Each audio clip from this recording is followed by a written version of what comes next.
ಸ್ವಾಮಿ, ಈ ಸಾಯಂಕಾಲದ ಸಮಯದಲ್ಲಿ ಒಂದು ಚಿಕ್ಕ ಹಿಂಡಾಗಿ ಸುರಕ್ಷಿತವಾಗಿ ನಿನ್ನ ಪಾದ ಸಾನ್ನಿಧ್ಯದಲ್ಲಿ ಬಂದು ಸೇರುವಂತೆ ನಮ್ಮೆಲ್ಲರನ್ನ ಕಾದು ಕಾಪಾಡಿದ್ದಿ.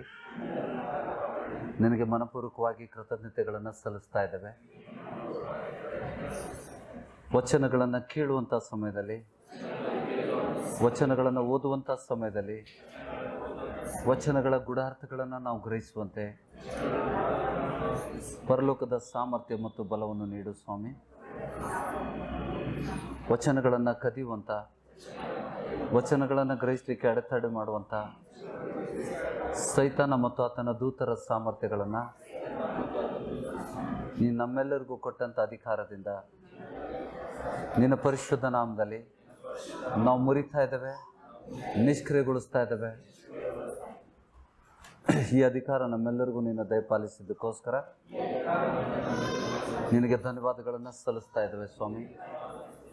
ವಿಶೇಷವಾಗಿ ಚಿಕ್ಕ ಮಕ್ಕಳನ್ನು ಸೈತಾನನು ಮುಟ್ಟದಂತೆ, ಆತನು ಬಾಧೆಪಡಿಸದಂತೆ ನಿನ್ನ ರಕ್ತ ಕೋಟೆಯಲ್ಲಿ ಅವರನ್ನು ಮರೆಮಾಡು. ಪರಿಶುದ್ಧಾತ್ಮನ ಪರಿಶುದ್ಧ ಬೆಂಕಿಯು ಆ ಮಕ್ಕಳನ್ನು ಆವರಿಸ್ಕೊಳ್ಳಿ ಸ್ವಾಮಿ. ಈ ಸಭೆ ಸುತ್ತಲೂ ಕೂಡ ಪರಿಶುದ್ಧಾತ್ಮನ ಬೆಂಕಿ ಆವರಿಸ್ಕೊಳ್ಳಿ ಸ್ವಾಮಿ. ಈ ಚಿಕ್ಕ ಪ್ರಾರ್ಥನೆಗೆ ಸದುತ್ತರವನ್ನು ನೀಡಿದ್ದಕ್ಕಾಗಿ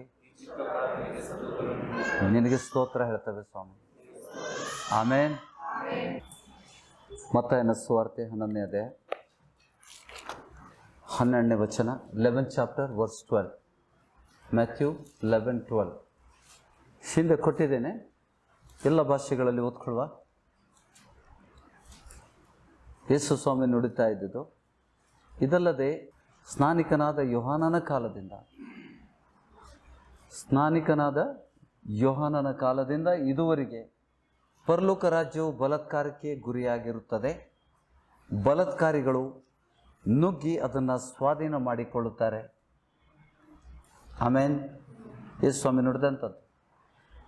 ಸ್ನಾನಿಕ ಯೋಹಾನನ ಸಮಯದಿಂದ ಯೇಸು ಸ್ವಾಮಿ ಈ ವಚನಗಳನ್ನು ನುಡಿಯುವವರೆಗೆ ದೇವರ ರಾಜ್ಯ, ಪರಲೋಕ ರಾಜ್ಯ ಬಲಾತ್ಕಾರಕ್ಕೆ ಒಳಪಟ್ಟಿದೆ.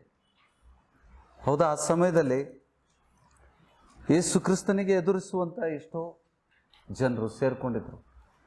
ಮಹಾಯಾಜಕರು, ಫರಿಸಾಯರು, ಸದುಕಾಯರು, ಆತನಿಗೆ ಮತ್ತು ಧರ್ಮಶಾಸ್ತ್ರಿಗಳು ಮತ್ತು ಮಹಾಯಾಜಕರನ್ನು ಮೆಚ್ಚಿಸುವಂಥವ್ರು, ಮನುಷ್ಯರನ್ನು ಮೆಚ್ಚಿಸುವಂಥವ್ರು ಅವ್ರ ಜೊತೆಗೆ ಸೇರಿಕೊಂಡಿದ್ರು.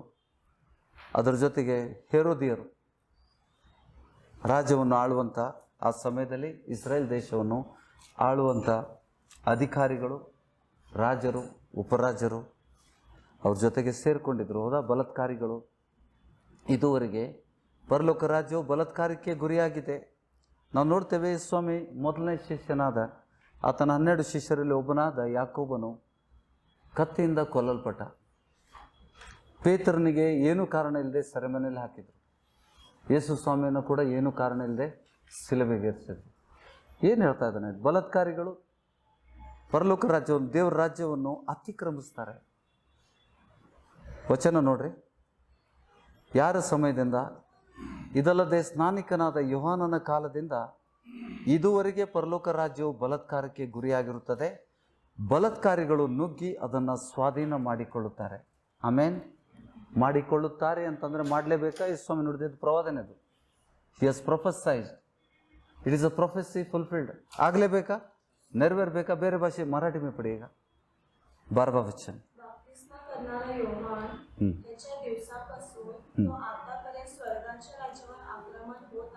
आक्रमण होत आहे. बळकावित. Violent will take it by force. ಇಂಗ್ಲೀಷಲ್ಲಿ, from the days of John the Baptist until now, Jesus is speaking this. It's a prophecy. Until now, the kingdom of God, heaven has suffered violence, and the violent take it by force. The violent will take it by force. ಅದನ್ನು ಅತಿಕ್ರಮಿಸ್ತಾರೆ. ये प्रवादना है प्रभु की. हम देखते Bible कभी ನಮ್ಮ ಕೈಗೆ Bible ಸಿಗುವವರೆಗೆ ಸಿಕ್ಕಿದ್ದು ಯಾವಾಗ? ದೇವ್ರ ವಾಕ್ಯ ಸಿಕ್ಕಿದ್ದು ಯಾವಾಗ? ಅನ್ಯ ಜನರಿಗೆ ಸಿಕ್ಕಿದ್ದೆ ಯಾವಾಗ ನೋಡಿ, ಗ್ರೀಕ್ ಭಾಷೆ, ಲ್ಯಾಟಿನ್ ಭಾಷೆ ಮತ್ತು ಹಿಬ್ರಿ ಭಾಷೆಯಲ್ಲಿ ಮಾತ್ರ ಬರೆಯಲ್ಪಟ್ಟಂಥ ದೇವರ ವಾಕ್ಯಗಳನ್ನು ಬೇರೆ ಭಾಷೆಗಳಲ್ಲಿ ಮಾರ್ಪಡಲಿಕ್ಕೆ, ಭಾಷಾಂತರ ಮಾಡಲಿಕ್ಕೆ ಕೊಡಲಿಲ್ಲ. ಅದನ್ನು ಯಾರ ಕೈಗೆ ಸಿಕ್ಕಿತ್ತು ಅದನ್ನು ಬೇರೆ ಭಾಷೆಯಲ್ಲಿ ಕೊಡಲಿಕ್ಕೆ ಅವರು ಮನಸ್ಸು ಮಾಡಲಿಲ್ಲ. ಆ ವಿಷಯದಲ್ಲಿ ಹಿಂದೆ ನಾನು ಬೈಬಲ್ ಟೈಮ್ ಲೈನ್ ಅಂತ ಹೇಳ್ಬಿಟ್ಟು ನಿಮಗೆ ಸರ್ಚ್ ಮಾಡಲಿಕ್ಕೆ ಹೇಳಿದೆ, ಬೈಬಲಿನ ಇತಿಹಾಸ. ಈ ಬೈಬಲಿಗೆ ಒಂದು ವ್ಯತ್ಯಾಸ ಉಂಟು. ನಮ್ಮ ಕೈಗೆ ಸಿಗುವವರಿಗೆ ಎಷ್ಟು ರಕ್ತದ ಹೊಳೆಗಳು ಹಾದು ಬಂದಿದೆ. ಅದು ಎಷ್ಟೋ ಜನರು ಅದಕ್ಕೋಸ್ಕರ ರಕ್ತ ಸಾಕ್ಷಿಯಾಗಿದ್ದಾರೆ.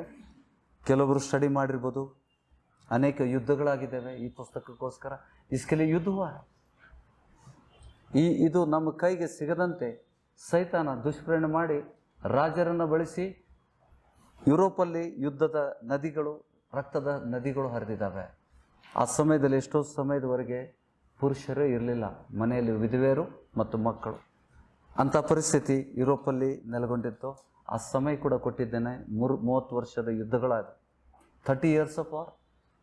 ಹೌದಾ? ಈಗ ನಾವು ಇದನ್ನು ತಿಳ್ಕೊಬೇಕು. ಯೇಸು ಸ್ವಾಮಿ ನುಡಿದಿದ್ದಾನೆ ಅಂದರೆ ನೆರವೇರಬೇಕು. ಈ ಅತಿಕ್ರಮಣದಲ್ಲಿ ಸೈತಾನ ಬಳಸ್ಕೊಂಡಿದ್ದಾನೆ ಬಲವಾಗಿ. ಹಣಜಿಗಳನ್ನು ಬಿತ್ತಿದ್ದಾನೆ. ಯೇಸು ಸ್ವಾಮಿ ಮುಂಚಿತವಾಗಿ ಇದನ್ನು ಹೇಳಿದಾನೆ.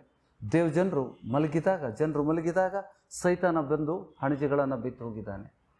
ಎಲ್ಲಕ್ಕಿಂತ ದೊಡ್ಡ ಹಣಜಿ ಯಾವುದು ಗೊತ್ತಾ? ನಾನು ಹಿಂದೆ ಕೊಟ್ಟಿದ್ದೇನೆ ಎಷ್ಟೋ ಹಣಜಿಗಳನ್ನು, ನೀವು ಬರ್ಕೊಂಡಿದ್ರಿ, ನೋಟ್ಸು ಬರ್ಕೊಂಡಿದ್ರಿ. ಎಲ್ಲಕ್ಕಿಂತ ದೊಡ್ಡ ಹಣಜಿ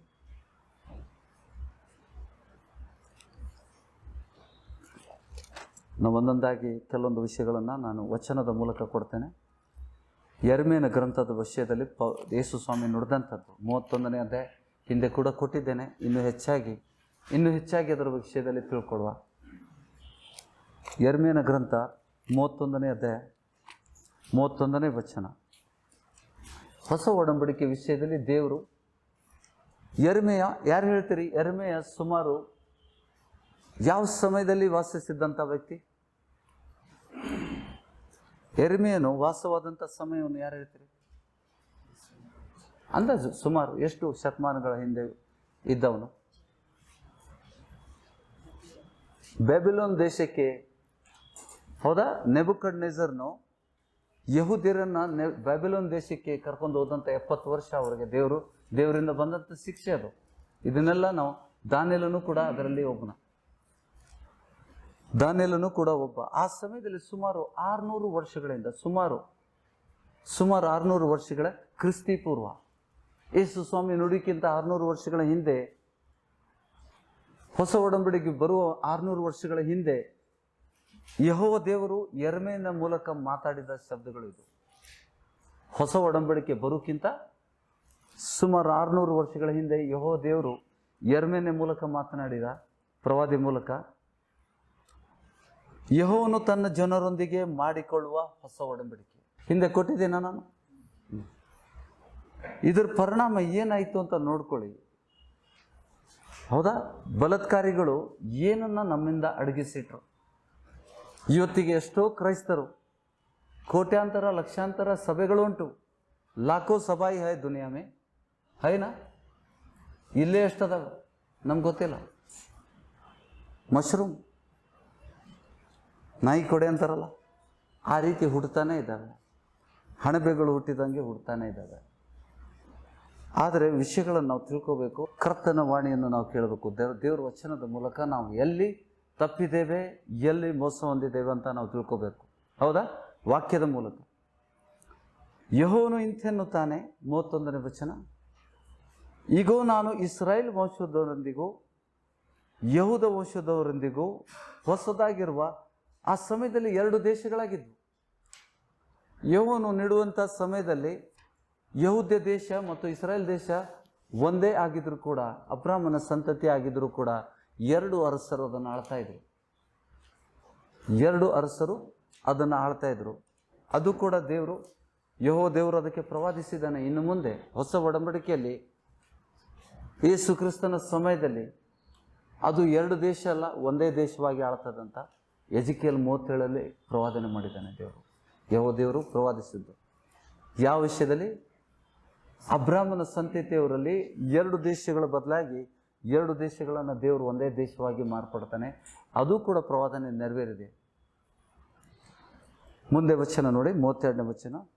ಆ ಒಡಂಬಡಿಕೆಯು, ಯೆಹೋವ ದೇವರು ಮಾತಾಡ್ತಾ ಇದ್ದಾನೆ, ಈ ಒಡಂಬಡಿಕೆಯು ನಾನು ಇವರ ಪಿತೃಗಳನ್ನು ಕೈ ಹಿಡಿದು ಐಗುಪ್ತ ದೇಶದೊಳಗಿಂದ ಕರ್ತಂದಾಗ ಅವರ ಸಂಗಡ ಮಾಡಿಕೊಂಡ ಒಡಂಬಡಿಕೆ ಅಂತದ್ದಲ್ಲ. ಮೋಶೆ ಮೂಲಕ ಕೊಟ್ಟಂಥ ಒಡಂಬಡಿಕೆ ಅಲ್ಲ, ಅದು ಹಳೆ ಒಡಂಬಡಿಕೆ. ಈ ಹೊಸ ಒಡಂಬಡಿಕೆ ಅಂಥದ್ದಲ್ಲ ಅಂತ ಹೇಳ್ತಾನೆ. ನಾನು ಅವರಿಗೆ ಪತಿಯಾಗಿದ್ದರು. ಹೌದಾ? ಯೆಹೋವ ದೇವರು ಹೇಳ್ತಾ ಇದ್ದಾನೆ, ನಾನು ಆ ಹಳೆ ಮಂದೆ, ಇಸ್ರಾಯೇಲ್ ಎಂಬ ಮಂದೆಗೆ ಪತಿಯಾಗಿದ್ದರು. ಆ ನನ್ನ ಒಡಂಬಡಿಕೆಯನ್ನು ಅವರು ಮೀರಿದರಷ್ಟೇ. ಯೆಹೋವನು ಇಂತೆನ್ನುತ್ತಾನೆ, ಆ ದಿನಗಳು ಬಂದ ಮೇಲೆ, ಹೊಸ ಒಡಂಬಡಿಕೆಯ ದಿನಗಳು ಬಂದ ಮೇಲೆ, ನಾನು ಇಸ್ರಾಯೇಲ್ ವಂಶದವರೊಂದಿಗೆ ಮಾಡಿಕೊಳ್ಳುವ ಒಡಂಬಡಿಕೆಯು ಹೀಗಿರುವುದು. ನನ್ನ ಧರ್ಮೋಪದೇಶವನ್ನು, ಹೊಸ ಒಡಂಬಡಿಕೆಯಲ್ಲಿ ಏನಿರ್ತದೆ ಅಂತ ಹೇಳ್ತಾನೆ ನೋಡಿ. ಹೊಸ ಒಡಂಬಡಿಕೆ ಹೇಗಿರ್ತದ? ಹೀಗಿರೋದು. ನನ್ನ ಧರ್ಮೋಪದೇಶವನ್ನು ಅವರ ಅಂತರಂಗದಲ್ಲಿ ಇಡುವೆನು. ಪೂರ ಕಿತಾಬ್ ಧರ್ಮೋಪದೇಶ ಮೋಶೆಕು ಕಿಸ್ಸೆ ಲಿಖಿದೆ ಆತ. ಅದು ಪುಸ್ತಕದ ರೂಪದಲ್ಲಿತ್ತು. जो ಯಹೂದಿयों के सामने हर साल पढ़ते थे. ಜ್ಞಾಪಕಾರ್ಥವಾಗಿ ದೇವರ ಆಜ್ಞೆಗಳನ್ನು ಧರ್ಮಶಾಸ್ತ್ರವನ್ನು ಆ ಹಳೆ ಸಭೆ ಮುಂದೆ ಪ್ರತಿ ವರ್ಷ ಓದ್ತಿದ್ರು. ಜನರಿಗೆ ಕಿವಿಗೆ ಬೀಳುವಂತೆ ಧರ್ಮೋಪದೇಶವನ್ನು ಓದಿ ಹೇಳ್ತಾ ಇದ್ರು. ಇದು ಹಾಗಲ್ಲ ಅಂತ ಹೇಳ್ತಾನೆ ದೇವರು. ಅದನ್ನು ಹೊಸ ಒಡಂಬಡಿಕೆ ಏನು ಹೇಳ್ತಾನೆ? ನನ್ನ ಧರ್ಮೋಪದೇಶವನ್ನು ಅವರ ಅಂತರಂಗದಲ್ಲಿ ಇಡುವೆನು. ಯೆಹೋವ ದೇವರು ಹೇಳ್ತಾ ಇದ್ದಾನೆ, ನನ್ನ ಧರ್ಮೋಪದೇಶವನ್ನು ಅವರ ಅಂತರಂಗದಲ್ಲಿ ಇಡುವೆನು. ಅಂತರಂಗ ಅಂದ್ರೆ ಏನು? ನಮ್ಮ ಅಂತರಂಗ ಏನು? ಹೊಸ ಒಡಂಬಡಿಕೆಯ ಜನರ ಅಂತರಂಗ ಅಂದ್ರೆ ಏನು? ಹೃದಯ. ನಮ್ಮ ಹೃದಯದಲ್ಲಿ ಇರ್ತೇನೆ. ಅವರ ಹೃದಯದೊಳಗೆ ಅದನ್ನು ಬರೆಯುವನು. ಇದು ನೆರವೇರ್ಬೇಕಾ? ಹೊಸ ಒಡಂಬಡಿಕೆಯಲ್ಲಿ ನೆರವೇರ್ಬೇಕಾ ಅಥವಾ ಬೇಡ? ನೆರವೇರ್ಬೇಕು. ನಾನು ಅವರಿಗೆ ದೇವರಾಗಿರುವೆನು, ಅವರು ನನಗೆ ಪ್ರಜೆ ಆಗಿರುವರು. ಯಾರ ಬಗ್ಗೆ ಹೇಳ್ತಾ ಇದ್ದಾನೆ?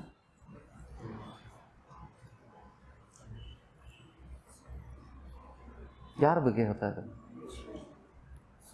ಯಾರ ಹೃದಯದಲ್ಲಿ ಧರ್ಮಗ್ರಂಥ ಇಡಲ್ಪಟ್ಟಿದೆ? ಜಿಸ್ಕೆ ಅಂತರಂಗಮೇ, ಯಾರ ಅಂತರಂಗದಲ್ಲಿ ಧರ್ಮಶಾಸ್ತ್ರ ಇಡಲ್ಪಟ್ಟಿದೆ, ಯಾರ ಹೃದಯ ಮೇಲೆ ಅದನ್ನು ಬರೆಯಲ್ಪಟ್ಟಿದೆ, ಅವರಿಗೆ ನಾನು ಅವರಿಗೆ ದೇವರಾಗಿರುವೆನು. ಹೌದಾ? ನಾವು ನಮ್ಮ ಧರ್ಮಶಾಸ್ತ್ರ ದೇವರು ನಮ್ಮ ಹೃದಯದಲ್ಲಿ ಅಂತರಂಗದಲ್ಲಿ ಇಡಬೇಕಾ? ನಮ್ಮ ಹೃದಯದ ಮೇಲೆ ಬರಿಬೇಕಾ? ನಾವು ದೇವರಿಗೆ ಮಕ್ಕಳಾಗಬೇಕಾ? ಅದನ್ನು ಇಡಬೇಕು. ಹೌದಾ? ಆ ವಿಷಯದಲ್ಲಿ ನಾವು ತಿಳ್ಕೊಳ್ಳುವ. 34ನೇ ವಚನ. ನೆರೆಹೊರೆಯವರು ಅಣ್ಣ ತಮ್ಮಂದಿರು ಒಬ್ಬರಿಗೊಬ್ಬರು ಯೆಹೋವನ ಜ್ಞಾನವನ್ನು ಪಡೆಯಿರಿ ಎಂದು ಇನ್ನು ಮೇಲೆ ಬೋಧಿಸಬೇಕಾಗುವುದಿಲ್ಲ. ಇನ್ನು ಮುಂದೆ ಯಾಕೆ ಹೊಸ ಒಡಂಬಡಿಕೆಯಲ್ಲಿ ಇನ್ನು ಮುಂದೆ ಬೋಧಿಸಬೇಕಾಗುವುದಿಲ್ಲ. ಚಿಕ್ಕವರು ಮೊದಲುಗೊಂಡು ದೊಡ್ಡವರ ತನಕ ಎಲ್ಲರೂ ನನ್ನ ಜ್ಞಾನವನ್ನೇ ಪಡೆದಿರುವರು. ನೋಡಿ, ಎಷ್ಟು 1000 ವರ್ಷಗಳ ಹಿಂದೆ ಬರೆದಂಥ ಪುಸ್ತಕ ಇದು. नया करार के बारे में कितने साल हो गए लिखकर? कितने लोगों ने इसको ध्यान किया? कितने लोगों ने इसको समझा? कितने लोगों ने इसको लागू किया? लागू करना है. ಎಷ್ಟು ಜನ ಇದನ್ನು ಪ್ರಯತ್ನ ತಿಳ್ಕೊಂಡಿದ್ರು? ಹೊಸ ಒಡಂಬಡಿಕೆ ವಿಷಯದಲ್ಲಿ ಯೆಹೋವ ದೇವರು ನುಡಿದಿದ್ದಾನೆ. ಪ್ರವಾದನೆ ನೆರವೇರಬೇಕಾ? ಎಲ್ಲರೂ ಯಾರಿಗೂ ಬೋಧಿಸುವ ಅವಶ್ಯಕತೆ ಇಲ್ಲ. ಯಾಕಂದ್ರೆ ಧರ್ಮಶಾಸ್ತ್ರನೇ ನಿನ್ನ ಅಂತರಂಗದಲ್ಲಿ ಇಟ್ಟಿದ್ದಾನೆ ದೇವರು. ಈ ವಿಷಯಗಳನ್ನು ಹೇಳಿದ್ದೇನೆ ಯಾಕೆಂದರೆ ಇವತ್ತಿಗೆ ನೀವು ಗಮನಿಸುವುದಾದರೆ, ನಿಜವಾಗಲೂ ನಾನು ಎಷ್ಟೋ ಸಭೆಗಳಿಗೆ ಹೋಗಿ ಬಂದಿದ್ದೇನೆ, ಎಷ್ಟೋ ಸೇವಕರ ಜೊತೆಗೆ ಚರ್ಚೆ ಮಾಡಿದ್ದೇನೆ. ಸೇವಕನಾಗಿ ಹೋಗಲಿಲ್ಲ ನಾನು. ಎಷ್ಟೋ ಸೇವಕರನ್ನು ನಾನು ಭೇಟಿಯಾಗಿದ್ದೇನೆ, ಆತ್ಮಿಕ ವಿಷಯದಲ್ಲಿ ಚರ್ಚಿಸಿದ್ದೇನೆ, ವೈಯಕ್ತಿಕವಾಗಿ ಮಾತಾಡಿದ್ದೇನೆ. ಎಲ್ಲರೂ ಮಾತಾಡೋದು ಒಂದೇ, ಎಲ್ಲರೂ ಕೇಳೋದು ಪ್ರಶ್ನೆ ಒಂದೇ. ಬ್ರದರ್ ನೀವು ಯಾವ ಕಾಲೇಜಲ್ಲಿ, ಯಾವ ಬೈಬಲ್ ಕಾಲೇಜಲ್ಲಿ ಕಲ್ತಿದ್ದೀರಿ? ಆಜ್ ಬಿ ಲೋಗ್ ಪೂछते, ಹೆಚ್ಚಳ ಪಡ್ತಾರೆ. ಬೈಬಲ್ ಕಾಲೇಜ್ ಅನ್ನೋದು ಹಣಜಿ ಅಲ್ವಾ? ಹೊಸ ಒಡಂಬಡಿಕೆಯಲ್ಲಿ ಬೈಬಲ್ ಕಾಲೇಜಿಗೆ ಹೋಗ್ಬೇಕಾ? ಅಥವಾ ದೇವರಿಗೆ ನಿನ್ನ ಅಂತರಂಗ, ನಿನ್ನ ಧರ್ಮಶಾಸ್ತ್ರವನ್ನು ನನ್ನ ಹೃದಯದಲ್ಲಿ ಇಡುವಂತ? धर्मशास्त्र बरसिदवन यार? पवित्र आत्मा. जब तुम पवित्र आत्मा प्राप्त करते हो, क्या आ गया? धर्मशास्त्री अंदर आ गया, एक किताबी अंदर आ गया. इसके लिए तुमको मनुष्य बोधक की जरूरत नहीं बोलते. उसका अर्थ वो है. ಇದೇ ವಚನ ಯೇಸು ಸ್ವಾಮಿ ಸುವಾರ್ತೆಯಲ್ಲಿ ನುಡಿದಿದ್ದಾನೆ. ಅವರೆಲ್ಲರೂ ಯಾರು ನೋಡಿ, ಹಿಂದೆ ಕಲ್ತಿದ್ದೇವೆ. ವಚನ ಮೇಲೆ ಲಿಖಾ ಹೈ, ವಚನದಲ್ಲಿ ದೇವರ ರಾಜ್ಯಕ್ಕೆ ನೇಮಿಸಲ್ಪಟ್ಟಂತ ಧರ್ಮಬೋಧಕನು, ಶಾಸ್ತ್ರೋಪದೇಶಕನು ತನ್ನ ಬೊಕ್ಕಸಗಳಿಂದ ಹೊಸ ವಿಷಯಗಳನ್ನು, ಹಳೆ ವಿಷಯಗಳನ್ನು ತಂದು ಹಾಕ್ತಾನೆ ಇರ್ತಾನಂತೆ. ಹೇಳಿದ್ದಾನೆ ಈ ಸ್ವಾಮಿ. ಬರಬೇಕಾ ಹೊಸದು ಹಳೆದು ಹೆಚ್ಚಿನ ವಿಷಯಗಳನ್ನು ದೇವರು ಮಾತಾಡ್ತಾ ಇದ್ದಾನೆ. ಹಿಂದೆ ಇದನ್ನು ಕೊಟ್ಟಿದ್ದೇನೆ ಸಭೆಗೆ, ಹೌದಾ? ಕೆಲವರು ಯಾರು ಬಂದಿರಲಿಲ್ಲ, ಅವ್ರಿಗೆ ಸಿಗದೇ ಇರಲಿಲ್ಲ. ಅತ್ಯಂತ ದೊಡ್ಡ ಹಣಜಿ ಇದು. ಎಷ್ಟು ಕ್ರೈಸ್ತರಿಗೆ ಮೋಸಗೊಳಿಸಿದಂಥ ಹಣಜಿ ಇದು. ಯಾಕೆಂದ್ರೆ ಯಾರು ಓದಲಿಲ್ವಾ ಇದನ್ನ? एक पुराना नया करार के बारे में लिखा है, हेडिंग के साथ लिखा है, यहोवा परमेश्वर कह रहा है कि ये नया करार के बारे में लिख रहा हूं. ये करार पुराने जो मोशे के द्वारा, मूसा के द्वारा जो दिया है, ಮೋಶೆ ಮೂಲಕ ಕೊಟ್ಟಂತ ಒಡಂಬಡಿಕೆ ಅಂತದ್ದಲ್ಲ. ಐಗುಪ್ತ ದೇಶದಿಂದ ಹೊರಗಡೆ ಬಂದಾಗ ಕೊಟ್ಟಂತ ಒಡಂಬಡಿಕೆ ಅಲ್ಲ. ಈ ಒಡಂಬಡಿಕೆನೇ ಬೇರೆ. ಆ ಸಮಯ ಬಂದಾಗ, ಆ ಒಡಂಬಡಿಕೆ ನೆರವೇರುವಂತ ಸಮಯ ಬಂದಾಗ ನನ್ನ ಧರ್ಮಶಾಸ್ತ್ರವನ್ನು ದೇವಜನರ ಹೊಸ ಒಡಂಬಡಿಕೆಯಲ್ಲಿ ಇದ್ದಂಥ ದೇವಜನರ ಅಂತರಂಗದಲ್ಲಿ ಇಡ್ತೇನೆ ಅಂತ ಹೇಳ್ತಾನೆ. ಹೌದಾ? ಎಲ್ಲ ಭಾಷೆಗಳಲ್ಲಿ ನೋಡ್ಕೊಳ್ಳುವ. 33ನೇ ವಚನ, 33वा वचन, but this is the covenant that I will make with the house of Israel after those days, declares the Lord. I will put my law within them. ಅವರು ಒಳಗಡೆ ಇಡ್ತೇನೆ ಅಂತ ಹೇಳ್ತಾನೆ, ಹೊರಗಡೆ ಅಲ್ಲ. Within them I will put my law, ಇಡ್ತೇನೆ ಅಂತ ಹೇಳ್ತಾ ಇದ್ದಾನೆ. ಹೌದಾ? I will write it on their hearts. ದೇವರು ನಿಮ್ಮ ಹೃದಯದ ಮೇಲೆ, ಹೊಸ ಒಡಂಬಡಿಕೆಯಲ್ಲಿ ಇರುವಂಥ ದೇವಜನರ ಮೇಲೆ ತನ್ನ ಧರ್ಮಶಾಸ್ತ್ರವನ್ನು ಹೃದಯದ ಹಲಿಗೆ ಮೇಲೆ ಬರಿತೇನೆ ಅಂತ ಹೇಳ್ತಾನೆ. ಇದು ಹೊಸ ಒಡಂಬಡಿಕೆ. ಇದು ನಮ್ಮ ಜೀವನದಲ್ಲಿ ನೆರವೇರೋಕ್ಕೋ ಬೇಡ. ನೆರವೇರದೇ ಇದ್ರೆ ಏನಾಗ್ತದೆ? ಅತ್ಯಂತ ದೊಡ್ಡ ಹಣಜಿ ಇದು. ಎಷ್ಟೋ ಜನರಿಗೆ ಇದು ಗೊತ್ತಿಲ್ಲ. ಸೇವಕರಿಗೆ ಗೊತ್ತಿಲ್ಲ. ಸೇವಕ ಲೋಗಂಕೋ ಈ ಚೀಸ್ ಮಾಲೂಮ್ ನಹೀ ಹೈ. ಗೊತ್ತಿದ್ರೆ ಬೈಬಲ್ ಕಾಲೇಜ್ ಬಗ್ಗೆ ಮಾತಾಡೋದು, ಅವ್ರ ಬಾಯಲ್ಲಿ ಬೈಬಲ್ ಕಾಲೇಜ್ ಅನ್ನೋದು ಶಬ್ದನೇ ಬರಬಾರ್ದು. ಯೇಸು ಸ್ವಾಮಿ ನುಡಿದಿದ್ದಾನಲ್ಲ, ಈ ಲೋಕದಲ್ಲಿ ಯಾರನ್ನೂ ಬೋಧಕ ಅಂತ ಕರಿಬೇಡ, ಗುರು ಅಂತ ಕರಿಬೇಡ. ಕ್ರಿಸ್ತನೇ ನಿಮಗೆ ಬೋಧಕನು, ಕ್ರಿಸ್ತನೇ ನಿನಗೆ ಗುರು. ತಂದೆ ಅಂತ ಕರಿಬೇಡ. ಪಿತಾ, ಗುರು और ಬೋಧಕ್ ಕೋನ್ ಹೈ? ಪ್ರಭು ಯೇಸು ಹೈ. ನಾವು ಮನುಷ್ಯರಿಂದ ಕಲಿಬೇಕು ಅಂತ ಆಸೆ ಪಟ್ರೆ, ದೇವರೇ ನೀನು ನನಗೆ ನಿನ್ನ ಅಂತರಂಗ ನನ್ನಲ್ಲಿ ಇಡಬೇಡ ಅಂತ ಆಯ್ತು. ನಿಜವಾಗಲೂ ಎಷ್ಟೋ ಸೇವಕರು ಮೋಸ ಹೊಂದಿದ್ದಾರೆ. ಏನು ಗೊತ್ತಾ? ಸಭೆಯಲ್ಲಿ ಕಲಿತೇವೆ, ನಡಕ್ಕೆ ಎದ್ದು ಹೋಗ್ಬಿಡ್ತೇವೆ. पेट का धंधा चाहिए यार, नौकर नहीं मिल रहा है, लॉकडाउन है, एक सभा खोलेंगे. ಹೀಗೆ ಮಾಡಿದ್ದಾರೆ. ಬೀದಿಗೆ ಒಂದು ಜವಾಬ್ದಾರಿ ಇಲ್ಲ. ಹೊಟ್ಟೆಪಾಡಿಗೆ ಒಂದು 10 ಕುಟುಂಬ ಬಂದ್ಬಿಟ್ರೆ ನನ್ನ ಹೊಟ್ಟೆ ಸೇರ್ತದೆ, ನನ್ನ ಹೊಟ್ಟೆಪಾಡು ನಡೀತದೆ, ನನ್ನ ಕುಟುಂಬದ ನಡೀತದೆ. ಮಕ್ಕಳ, ನೀವು ಏನು ಕಲ್ತೀರಿ? ಎಲ್ಲಿಂದ ಕಲ್ತೀರಿ? ಏನು ಕಲಿಸ್ತಾ ಇದ್ದೀರಿ? ನೀವು ಸಭೆಯಿಂದ ಕಲ್ತಿದ್ದು सभा से सीखा, वचन से नहीं सीखे. सेवक जो बोलता है वेद वाक्य ತೆಗೆದು ಓದೋದಿಲ್ಲ. ಸೇವಕ ಕಲಿಸಿದ್ದು ಸರಿ ಇದೆಯಾ ಅಥವಾ ತಪ್ಪಿದೆ, ತಪ್ಪಾಗಿ ಕಲಿಸಿದಾಗ ಎದ್ದು ನಿಂದಿರಬೇಕು. ದೇವ್ರ ವಾಕ್ಯ ತಪ್ಪಾಗಿ ಕಲಿಸಿದಾಗ ಎದ್ದು ನಿಂದಿರಬೇಕು. ಅವರೇ ನೀತಿವಂತರು. ತಪ್ಪಾಗಿ ಕಲಿಸಿದಾಗ ನೀವು ಪ್ರಶ್ನೆ ಹಾಕ್ಬೇಕು. ದೇವ್ರು ಹೇಳಿದ ನಾನು ಒಬ್ಬನೇ ದೇವರನ್ನು, ಏಕ್ಟಾಸ್ ಪರಮೇಶ್ವರಲ್ಲ, ಪೂರ್ಣ ಹೃದಯದಿಂದ, ಪೂರ್ಣ ಮನಸ್ಸಿನಿಂದ, ಪೂರ್ಣ ಆತ್ಮದಿಂದ, ಪೂರ್ಣ ಬಲದಿಂದ ಪ್ರೀತಿಸಬೇಕಂತ ಯೇಸು ಸ್ವಾಮಿ ಹೇಳಿದ್ದಾನೆ. ಅದರ ಅರ್ಥವನ್ನು ಎಲ್ಲಿಟ್ಟಿದ್ದಾನೆ? ಪೂರ್ಣ ಹೃದಯದಿಂದ ಪ್ರೀತಿಸುವುದಂದ್ರೆ ಏನು? ಅದರ ಅರ್ಥ ಎಲ್ಲಿಟ್ಟಿದ್ದಾನೆ? Where he has kept the answer for that.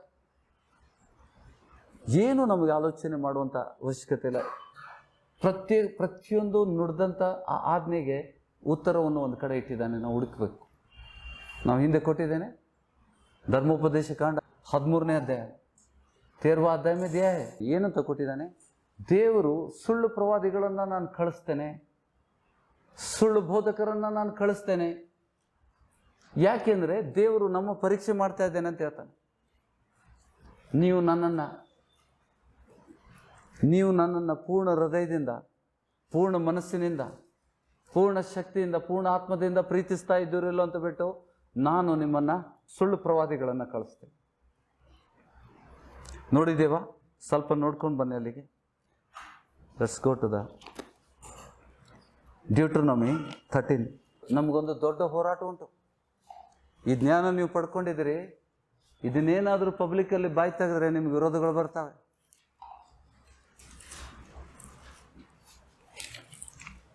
ಅದಕ್ಕೆ ಉತ್ತರ ಕೊಡಲಿಕ್ಕೆ ನೀವು ಸನ್ನದ್ಧರಾಗಬೇಕು.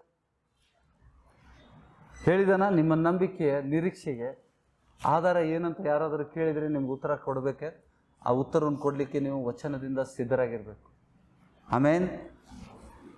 ನೋಡಿ 13ನೇ ಅಧ್ಯಾಯದಲ್ಲಿ ಯೆಹೋವ ದೇವರು ಮಾತಾಡ್ತಾ ಇದ್ದಾನೆ. ಯಾವ ಪ್ರವಾದಿಯಾಗಲಿ, ಕನಸು ಕಂಡವನಾಗಲಿ, ದರ್ಶನ ನೋಡೋನಾಗ ನಿಮ್ಮ ಮಧ್ಯದಲ್ಲಿ ಬಂದು ನಿಮಗೆ ಗೊತ್ತಿಲ್ಲದ ಇತರ ದೇವರುಗಳನ್ನು ಸೂಚನೆ ಮಾಡಿ ಈ ದೇವತೆಗಳನ್ನು ಅವಲಂಬಿಸಿ ಸೇವಿಸೋಣ ಎಂದು ಬೋಧಿಸುತ್ತಾ ಆ ಬೋಧನೆಯನ್ನು ಸ್ಥಾಪಿಸುವುದಕ್ಕೆ ಒಂದು ಅದ್ಭುತವನ್ನಾಗಲಿ ಮಹತ್ ಕಾರ್ಯಗಳನ್ನಾಗಲಿ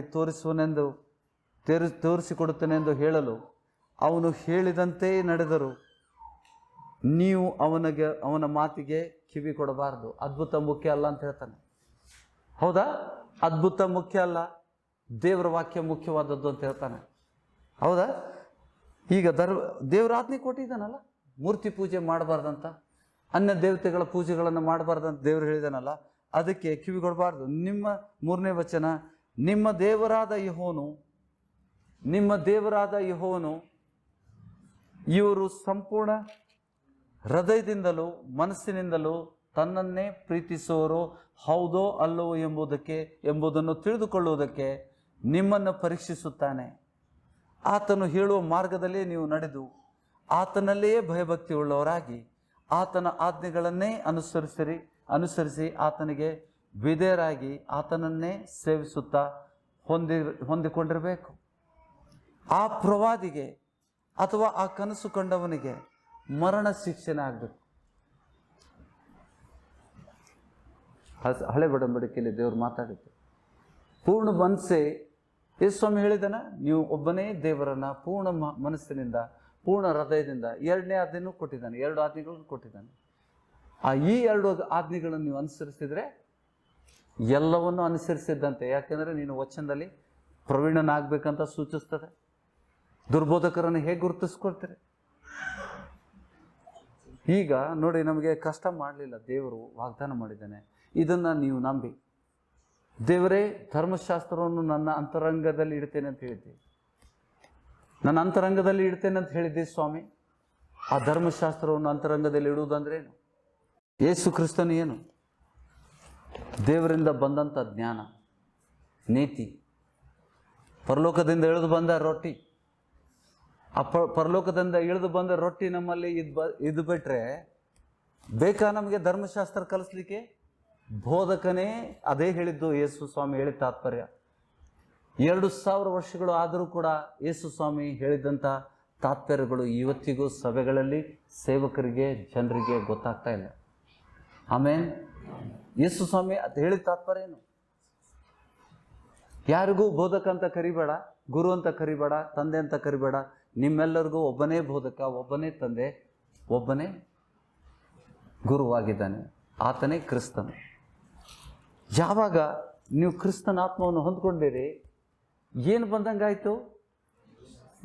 धर्मशास्त्र बंदंगा है। धर्मशास्त्र जिसने लिखा है वही, वो व्यक्ति किधर है? अभी हमारे अंदर है। इससे बड़ी क्या कृपा है? ಇದಕ್ಕಿಂತ ದೊಡ್ಡ ಕೃಪೆ ಬೇಕಾ? The Bible is in your heart. प्रभु ने बाइबल किधर लिखा है? प्रभु सिखाता है।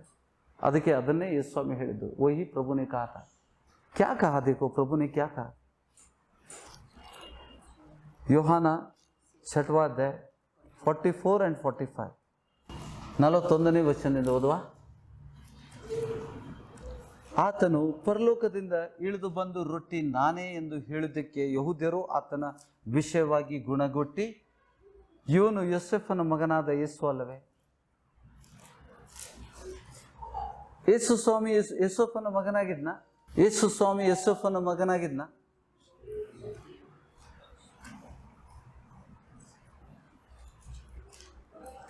ಸಾಕು ತಂದೆ, ಸಾಕು ತಂದೆ. ಯಹೂದ್ಯರು ಹೇಳ್ತಾ ಇದ್ದಾರೆ, ಯೋಸೇಫನ ಮಗನಾದ ಯೇಸು ಅಲ್ಲವೇ? ಇವನ ತಂದೆ ತಾಯಿಗಳನ್ನು ನಾವು ಬಲ್ಲೆವಲ್ಲವೇ? ಈಗ ಇವನು ಪರಲೋಕದಿಂದ ಇಳಿದು ಬಂದಿದ್ದೇನೆಂದು ಹೇಳುವುದು ಹೇಗೆ ಅಂದರು. ಅದಕ್ಕೆ ಯೇಸು ಅವರಿಗೆ, ನಿಮ್ಮ ಒಳಗೆ ಗುಣಗೊಟ್ಟಬೇಡ್ರಿ. ನನ್ನನ್ನು ಕಳಿಸಿದಂಥ ತಂದೆಯು ಎಳೆದ ಹೊರತು ಯಾವನು ನನ್ನ ಬಳಿಗೆ ಬರಲಾರ. ಪರಲೋಕದ ತಂದೆ ಎಳಿಬೇಕು ನಮ್ಮನ್ನ. ಎಲ್ಲಿಂದ ಎಳಿಬೇಕು? ಅಂಧಕಾರದ ರಾಜ್ಯದಿಂದ, ಅಂಧಕಾರದ ದೊರೆತನದಿಂದ ನಮ್ಮನ್ನು ಎಳೆದು ಆ ಮಗನ ಬಳಿಗೆ. ಹೌದಾ? Unless the father draws. ನನ್ನನ್ನು ಕಳಿಸಿಕೊಟ್ಟಂಥ ತಂದೆ ಎಳೆದ ಹೊರತು ಯಾವನು ನನ್ನ ಬಳಿಗೆ ಬರಲಾರನು, ಮತ್ತು ನಾನು ಅವನನ್ನು ಕಡೆ ದಿನದಲ್ಲಿ ಎಬ್ಬಿಸುವೆನು. 45ನೇ ವಚನ, ಅವರೆಲ್ಲರೂ ದೇವರಿಂದ ಶಿಕ್ಷಿತರಾಗಿರೋರು. ಯಾರು? ಯಾರಿಗೆ ತಂದೆ ಎಳೆದಿದ್ದಾನೆ? ಅಂಧಕಾರದ ದೊರೆತಿಂದ, ಅಂಧಕಾರದ ರಾಜ್ಯದಿಂದ ಎಳೆದು ತಂದಂಥ, ಅಂಧಕಾರದ ದೊರೆತನದಿಂದ ಎಳೆದು ತಂದಂಥ ತಂದೆ ಮಗನಿಗೆ ಒಪ್ಪಿಸ್ತಾನೆ, ಯೇಸು ಸ್ವಾಮಿಗೆ ಒಪ್ಪಿಸ್ತಾನೆ ಪವಿತ್ರಾತ್ಮ. ನಾವು ಯಾರಿಂದ ಎಳೆಯಲ್ಪಟ್ಟಿದ್ದೇವೆ? ಯೇಸು ಸ್ವಾಮಿ ಹೇಳಿದ್ದಾನೆ, ದೇವು ಬಿಟ್ಟು ಹೋದ್ಮೇಲೆ, ದೇವು ಮನುಷ್ಯನಿಂದ ಬಿಟ್ಟು ಯಾವಾಗ ಹೋಗ್ತದೆ? ಯಾರ ಬಲದಿಂದ ಹೋಗ್ತದೆ? ಪವಿತ್ರಾತ್ಮನ ಬಲದಿಂದ. ಪವಿತ್ರಾತ್ಮನ ಬಲದಿಂದ ದೇವು ಬಿಟ್ಟು ಹೋಗ್ತದೆ. ಆ ವ್ಯಕ್ತಿ, ಬಿಡಿಸ್ಕೊಂಡಂಥ ವ್ಯಕ್ತಿ, ಅವ್ರ ವಿಷಯದಲ್ಲಿ ಹೇಳ್ತಾ ಇದ್ದಾನೆ, ನನ್ನನ್ನು ಕಳಿಸಿಕೊಟ್ಟಂಥ ತಂದೆ ಎಳೆದ ಹೊರತು ಯಾವನು ನನ್ನ ಬಳಿಗೆ ಬರಲಾರನು, ಮತ್ತು ನಾನು ಅವನನ್ನು ಕಡೆ ದಿನದಲ್ಲಿ ಎಬ್ಬಿಸುವೆನು. ಎಳೆದಂಥ ಯಾರು ಎಳೆಯಲ್ಪಟ್ಟಿದ್ದಾರೆ? ಅಂಧಕಾರದ ದೊರೆತನದಿಂದ ಯಾರು ಎಳೆಯಲ್ಪಟ್ಟಿದ್ದಾರೆ? ಅವ್ರ ವಿಷಯದಲ್ಲಿ, ಅಂದರೆ ವಿಶ್ವಾಸಿಗಳು, ಬಿಡುಗಡೆ ಹೊಂದಿದಂಥ ವಿಶ್ವಾಸಿಗಳಿವೆ. ಹೌದಾ? ಅವರೆಲ್ಲರೂ ದೇವರಿಂದ ಶಿಕ್ಷಿತರಾಗಿರೋರು ಎಂದು ಪ್ರವಾದಿಗಳ ಗ್ರಂಥದಲ್ಲಿ ಬರೆದಿದೆ. ತಂದೆಯಿಂದ ಕೇಳಿ ಕಲ್ತವರು ನನ್ನ ಬಳಿಗೆ ಬರುತ್ತಾರೆ. ಹಳೆ ಒಡಂಬಡಿಕೆಯಲ್ಲಿ ತಂದೆ ಅಂತ ಇಂಟ್ರೊಡ್ಯೂಸ್ ಮಾಡಿದ್ದಾನೆ ಪರಲೋಕ ತಂದೆ. ಯೆಹೋವ ದೇವರಿಗೆ ಹಳೆ ಒಡಂಬಡಿಕೆಯಲ್ಲಿ ತಂದೆ ಅಂತ ಹೇಳಿದಾನ. ತಂದೆ ಬಗ್ಗೆ ಪ್ರಚುರಪಡಿಸಿದವನು ಯಾರು? ತಂದೆ ಹೆಸರನ್ನು ಲೋಕಕ್ಕೆ ಪ್ರಚುರಪಡಿಸೋದನ್ನು ಯಾರು? ಯೇಸು ಸ್ವಾಮಿ, ಹೊಸ ಒಡಂಬಡಿಕೆ.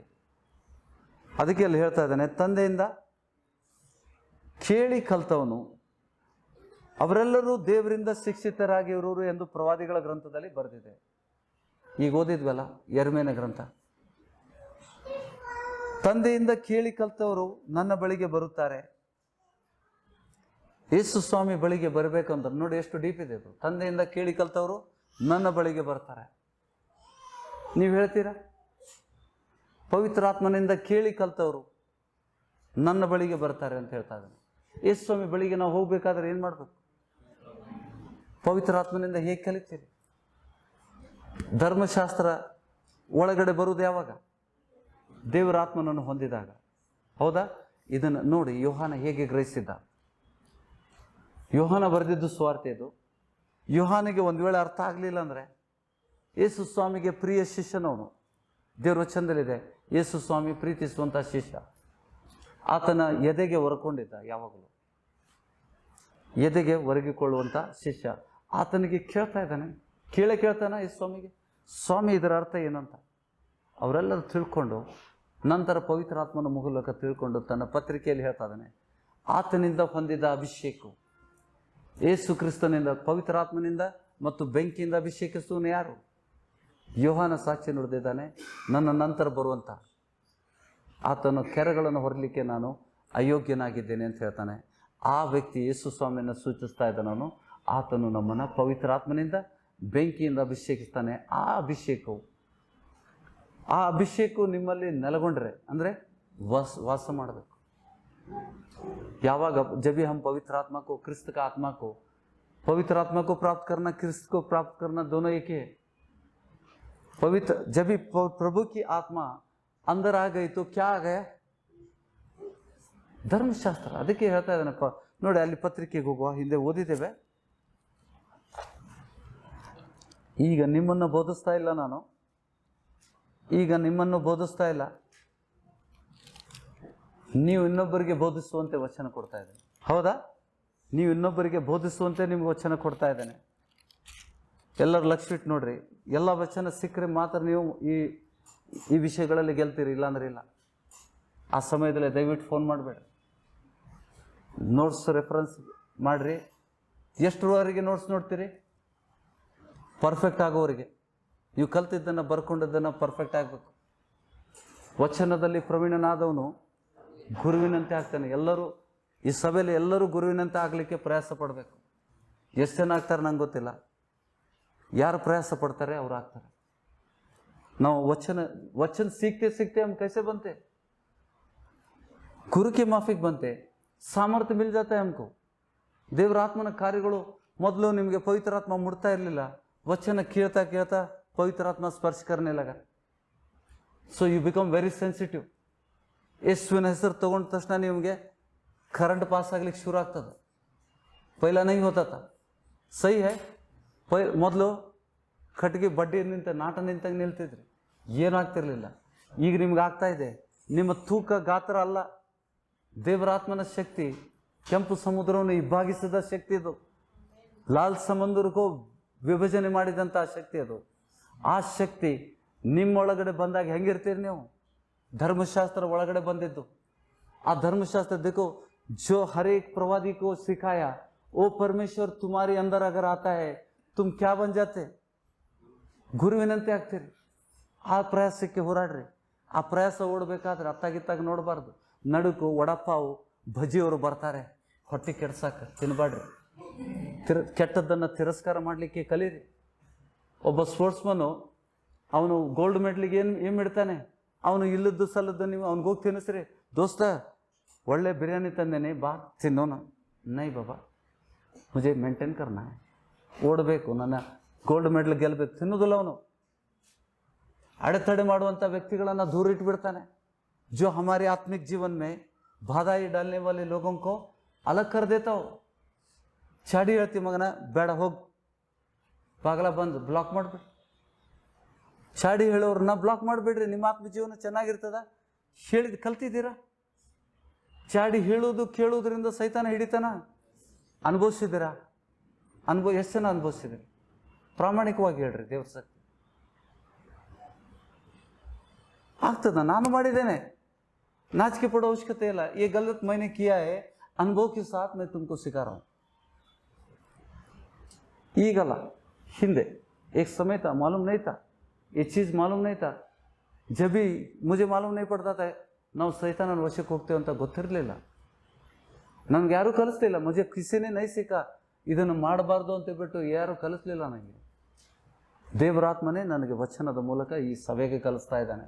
ನನಗೆ ಮಾತ್ರ ಅಲ್ಲ, ಸಭೆಗೂ ಕಲಿಸ್ತಾ ಇರೋನು ಯಾರು? ಕಣ್ಣಾರೆ ನೋಡ್ತಾ ಇದ್ದೇವೆ, ಕಿವಿಯಾರೆ ಕೇಳ್ತಾ ಇದ್ದೇವೆ, ಅನುಭವಿಸ್ತಾ ಇದ್ದೇವೆ. ಅನುಭವದಿಂದ ನಾವು ತಿದ್ಕೊಳ್ತಾ ಇದ್ದೇವೆ. ಹೌದಾ? ದೇವ್ರು ತನ್ನನ್ನು ಪ್ರೀತಿಸೋರನ್ನ ಶಿಕ್ಷಿಸ್ತಾನೆ. ದೇವ್ರು ಸಾಯಿಸೋದಿಲ್ಲ. ಸಣ್ಣ ಪೆಟ್ಟು ಹೊಡೆದ್ಬಿಟ್ಟು ಗೊತ್ತಾಗ್ತದೆ ನಮ್ಗೆ ಯಾಕೆ ಬಿತ್ತು ಅಂತ. ಗೊತ್ತಾಗ್ತದಿಲ್ಲ. ಮೊಂಡತನ ಮಾಡಬಾರ್ದು, ತಿದ್ಕೋಬೇಕು. हर एक को सिखाता है कि नहीं? जब भी गलती करता है, प्रेम करता है, ಶಿಕ್ಷೆ ಆದಾಗ ಏನಂತ ತಿಳ್ಕೊತೀರಿ? ದೇವರು ನಿಮ್ಮನ್ನು ಪ್ರೀತಿಸ್ತಾನೆ, ತನ್ನನ್ನು ಪ್ರೀತಿಸೋರ್ನೇ ಶಿಕ್ಷಿಸ್ತಾನೆ, ಕ್ರಮಪಡಿಸ್ತಾನೆ, ಹೊಡಿತಾನೆ. ಆಗ ನಾವು ಎದ್ದು ಬಿಡಬೇಕು, ತಿದ್ಕೋಬೇಕು. ಎಷ್ಟು ಬೇಗ ತಿದ್ಕೊಳ್ತೀರಿ ಅಷ್ಟು ನಿಮ್ಗೆ ಒಳ್ಳೆಯದು. ಅರ್ಥ ಆಯ್ತಾ? ಸೈತಾನಿಗೆ ನಿಮ್ಮ ಶರೀರವೆಂಬ ಮಂದಿರವನ್ನು, ಅದು ಪವಿತ್ರಾತ್ಮನ ಮಂದಿರವನ್ನು ಸೈತಾನ ಕೈಯಾಗಿ ಕೊಡಬೇಡ. ಕಿಚ್ಚಾಪತಿ ಮನುಷ್ಯ ಅವನು. ಎಷ್ಟು ಲೇಟ್ ಮಾಡ್ತೀರಿ, ಕೋಮಾದಲ್ಲಿ ಬರ್ತೀರಿ. ಹೌದಾ? ವಾಸೆ ಅಲ್ಲಿಂದ ಅಲ್ಲೇ ಹೊಡೆದಾಕ್ಬಿಡ್ಬೇಕು. ಚಾಡಿ ಹೇಳ್ಬೇಡ ಮಾರೆ, ನಾನು ಪಾಪಿ ಆದಂಥ ಮನುಷ್ಯನನ್ನು ದೇವರು ನನ್ನನ್ನು ಶುದ್ಧೀಕರಿಸಿದ್ದಾನೆ. ದೇವರು ಶುದ್ಧೀಕರಿಸುವ ಸಮಯದಲ್ಲಿ ಮತ್ತೆ ಸೈತಾನ್ ನಮ್ಮನ್ನು ಸ್ಪ್ಯಾನರ್ ಹಾಕ್ಕೊಂತಿರ್ತಾನೆ. ನಮ್ಮ ಆತ್ಮಿಕ ಚಕ್ರ ತಿರುಗಬೇಕಾದ್ರೆ ಗಟ್ಟಿ ಮೆಟಲ್ ಸ್ಟೇನ್ಲೆಸ್ ಸ್ಟೀಲದ್ದು ಸ್ಪ್ಯಾನರ್ ಹಾಕ್ಬಿಡ್ತಾನೆ. ಕಜ್ಜಂತ ನಿಂತು ಬಿಡ್ತದೆ. ಹೆಂಗೆ ನಿಲ್ತದೆ ಅದ್ರದ್ದು ನೋಡಿ. ನಿಮ್ಮ ಗಾಡಿಗೆ ಹಾಕ್ರಿ, ಒಂದು ರಾಡ್ ಹಾಕಿ ನೋಡ್ರಿ ಹೆಂಗೆ ಎಲ್ಲ ಅದ್ರದ್ದು ಸ್ಪೋಕ್ಸ್ ಎಲ್ಲ ಹೋಗ್ಬಿಟ್ಟಿರ್ತಾವೆ. ಮತ್ತು ಗ್ಯಾರೇಜ್ ಮೇಲೆ ನಿಲ್ಲಿಸ್ಬೇಕು. ಅವ ಹೇಳ್ತಾನೆ, ಒಂದು ವಾರ ಆದ್ರೂ ಬೇಕ್ರಿ. ಒಂದೆರಡು ಹೋದ್ರೆ ಈಗ ಹಾಕ್ಕೊಡ್ತಿದ್ದೆ, ಒಂದೆರಡು ಹೋದ್ರೆ ಈಗ ಹಾಕ್ಕೊಡ್ತಿದ್ದೆ, ಭಾಳ ಹೋಗ್ಯಾವ, ಅದಕ್ಕೆಲ್ಲ ಹಾಕಬೇಕು, ಒಂದು ವಾರ ಗಾಡಿ ಬಿಡ್ರಿ. ನಮ್ಮ ಗಾಡಿ ಗ್ಯಾರೇಜಿಗೆ ಹೋಗ್ಬೇಕಾಗ್ತೈತೆ. ಆಮೇಲೆ ಶೆಡ್ಡಿಗೆ, ಸೈತಾನ ಶೆಡ್ಡಿಗೆ ಹೋಯ್ತಾನೆ ನಮ್ಮನ್ನು. ನಿಜವಾಗ್ಲೂ ಇದು ಗಂಭೀರ ವಿಷಯಗಳು. ನಾನು ಶಬ್ದಗಳು ಬೆಳೆಸಿದ್ದು ನಿಮಗೆ ಹಾಸ್ಯಾಸ್ಪದ ಅನ್ನಿಸ್ಬೋದು, ಆದರೆ ನಿಜವಾದ ವಿಷಯಗಳು. ಅದಕ್ಕೆ ಹೋಗ್ಬೇಡ್ರಿ. ಹೌದಾ? ಎಲ್ಲವನ್ನು ಕ್ರಮಬದ್ಧವಾಗಿ ದೇವ್ರ ವಾಕ್ಯ ಹೇಗಿದೆ ಹಾಗೆ ಕಲಿಸ್ತಾ ಇದ್ದೇನೆ. ಸೈತಾನ ಮಾಡುವಂಥ ನಿಮ್ಮ ಜೀವನದಲ್ಲಿ ಸೈತಾನನ ಕೈಗೆ ಸಿಕ್ಕಾಕೋಬೇಡ್ರಿ. ಆಮೇಲೆ ಆಶೀರ್ವಾದ ಆಗೋದಿಲ್ಲ. ಆಶೀರ್ವಾದಗಳು ನಮ್ಮಿಂದ ದೂರ ಹೋಗ್ಬಿಡ್ತವೆ. ಆಮೇಲೆ ಮುಂದೆ ನೋಡಿ, ಯೋಹಾನನ ಪತ್ರಿಕೆಗೆ ಬನ್ನಿ. 2ನೇ ಅಧ್ಯಾಯ 26ನೇ ವಚನ. ಎಲ್ಲರೂ ಓದಿದಿರಿ, ಪ್ರವೀಣರಾಗಿದ್ದೀರಿ. ದೇವರು ನೋಡಿ, ಮೋಸಗಾರರ ದುರ್ಬೋಧಕರ ಕೈಗೆ ಸಿಕ್ಕದಂತೆ ಕೊಟ್ಟಂಥ ಆಯುಧ ಇದು. ಏನು ಓದ್ತಾ ಇದ್ದೇವೆ ನಾವು? ಏನು ಓದ್ತಾ ಇದ್ದೇವೆ ಈಗ? ದುರ್ಬೋಧಕರ ಕೈಗೆ ಸಿಕ್ಕಿ ಮೋಸ ಹೋಗದಂತೆ ದೇವರು ಕೊಟ್ಟಂಥ ಆಯುಧ ಇದು. ಈಗ ಓದ್ತಾ ಇರೋದು ಓದುವ ತಲ್ವಾರಯ್ಯ, ದೇವರು ನಮ್ಗೆ ಕೊಟ್ಟಂಥ ಕತ್ತಿ ಇದು. ದುರ್ಬೋಧಕರ ವಂಚನೆಗೆ ನಿಮ್ಮನ್ನು ಸನ್ಮಾರ್ಗದಿಂದ, ಎಲ್ಲರೂ ಒತ್ತಿಗೆ ಓದುವ, ಎಲ್ಲರಿಗೂ ಬಾಟ್ ಆಗಿಬಿಟ್ಟಿದೆ. ನನ್ಗೆ ಚೆನ್ನಾಗಿ ಗೊತ್ತುಂಟು, ದೇವ್ರ ಮಕ್ಕಳಿಗೆ ಬಾಟ್ ಆಗಿದೆ. ಬಾಟ್ ಆಗೋದ್ರಿಂದ ನಾವು ನಿತ್ಯ ಜೀವಕ್ಕೆ ಹೋಗೋದಿಲ್ಲ, ಅದನ್ನು ಕೈಗೊಂಡು ನಡಿಬೇಕು. ನಿಮ್ಮನ್ನು ಸನ್ಮಾರ್ಗದಿಂದ ತಪ್ಪಿಸಬೇಕೆಂದಿರೋರ ವಿಷಯವಾಗಿ ಈ ಸಂಗತಿಗಳನ್ನು ನಿಮಗೆ ಬರೆದಿದ್ದೇನೆ. ಇನ್ನೊಂದು ಭಾಷೆಯಲ್ಲಿ ಹೇಳ್ರಿ. ಯೋಹಾನ ಹೇಳಿದ್ದೇನೆ, ಇನ್ನೊಂದು ಭಾಷೆಯಲ್ಲಿ ಹೇಳ್ರಿ. ದುರ್ಬೋಧಕರಿಂದ ಮೋಸ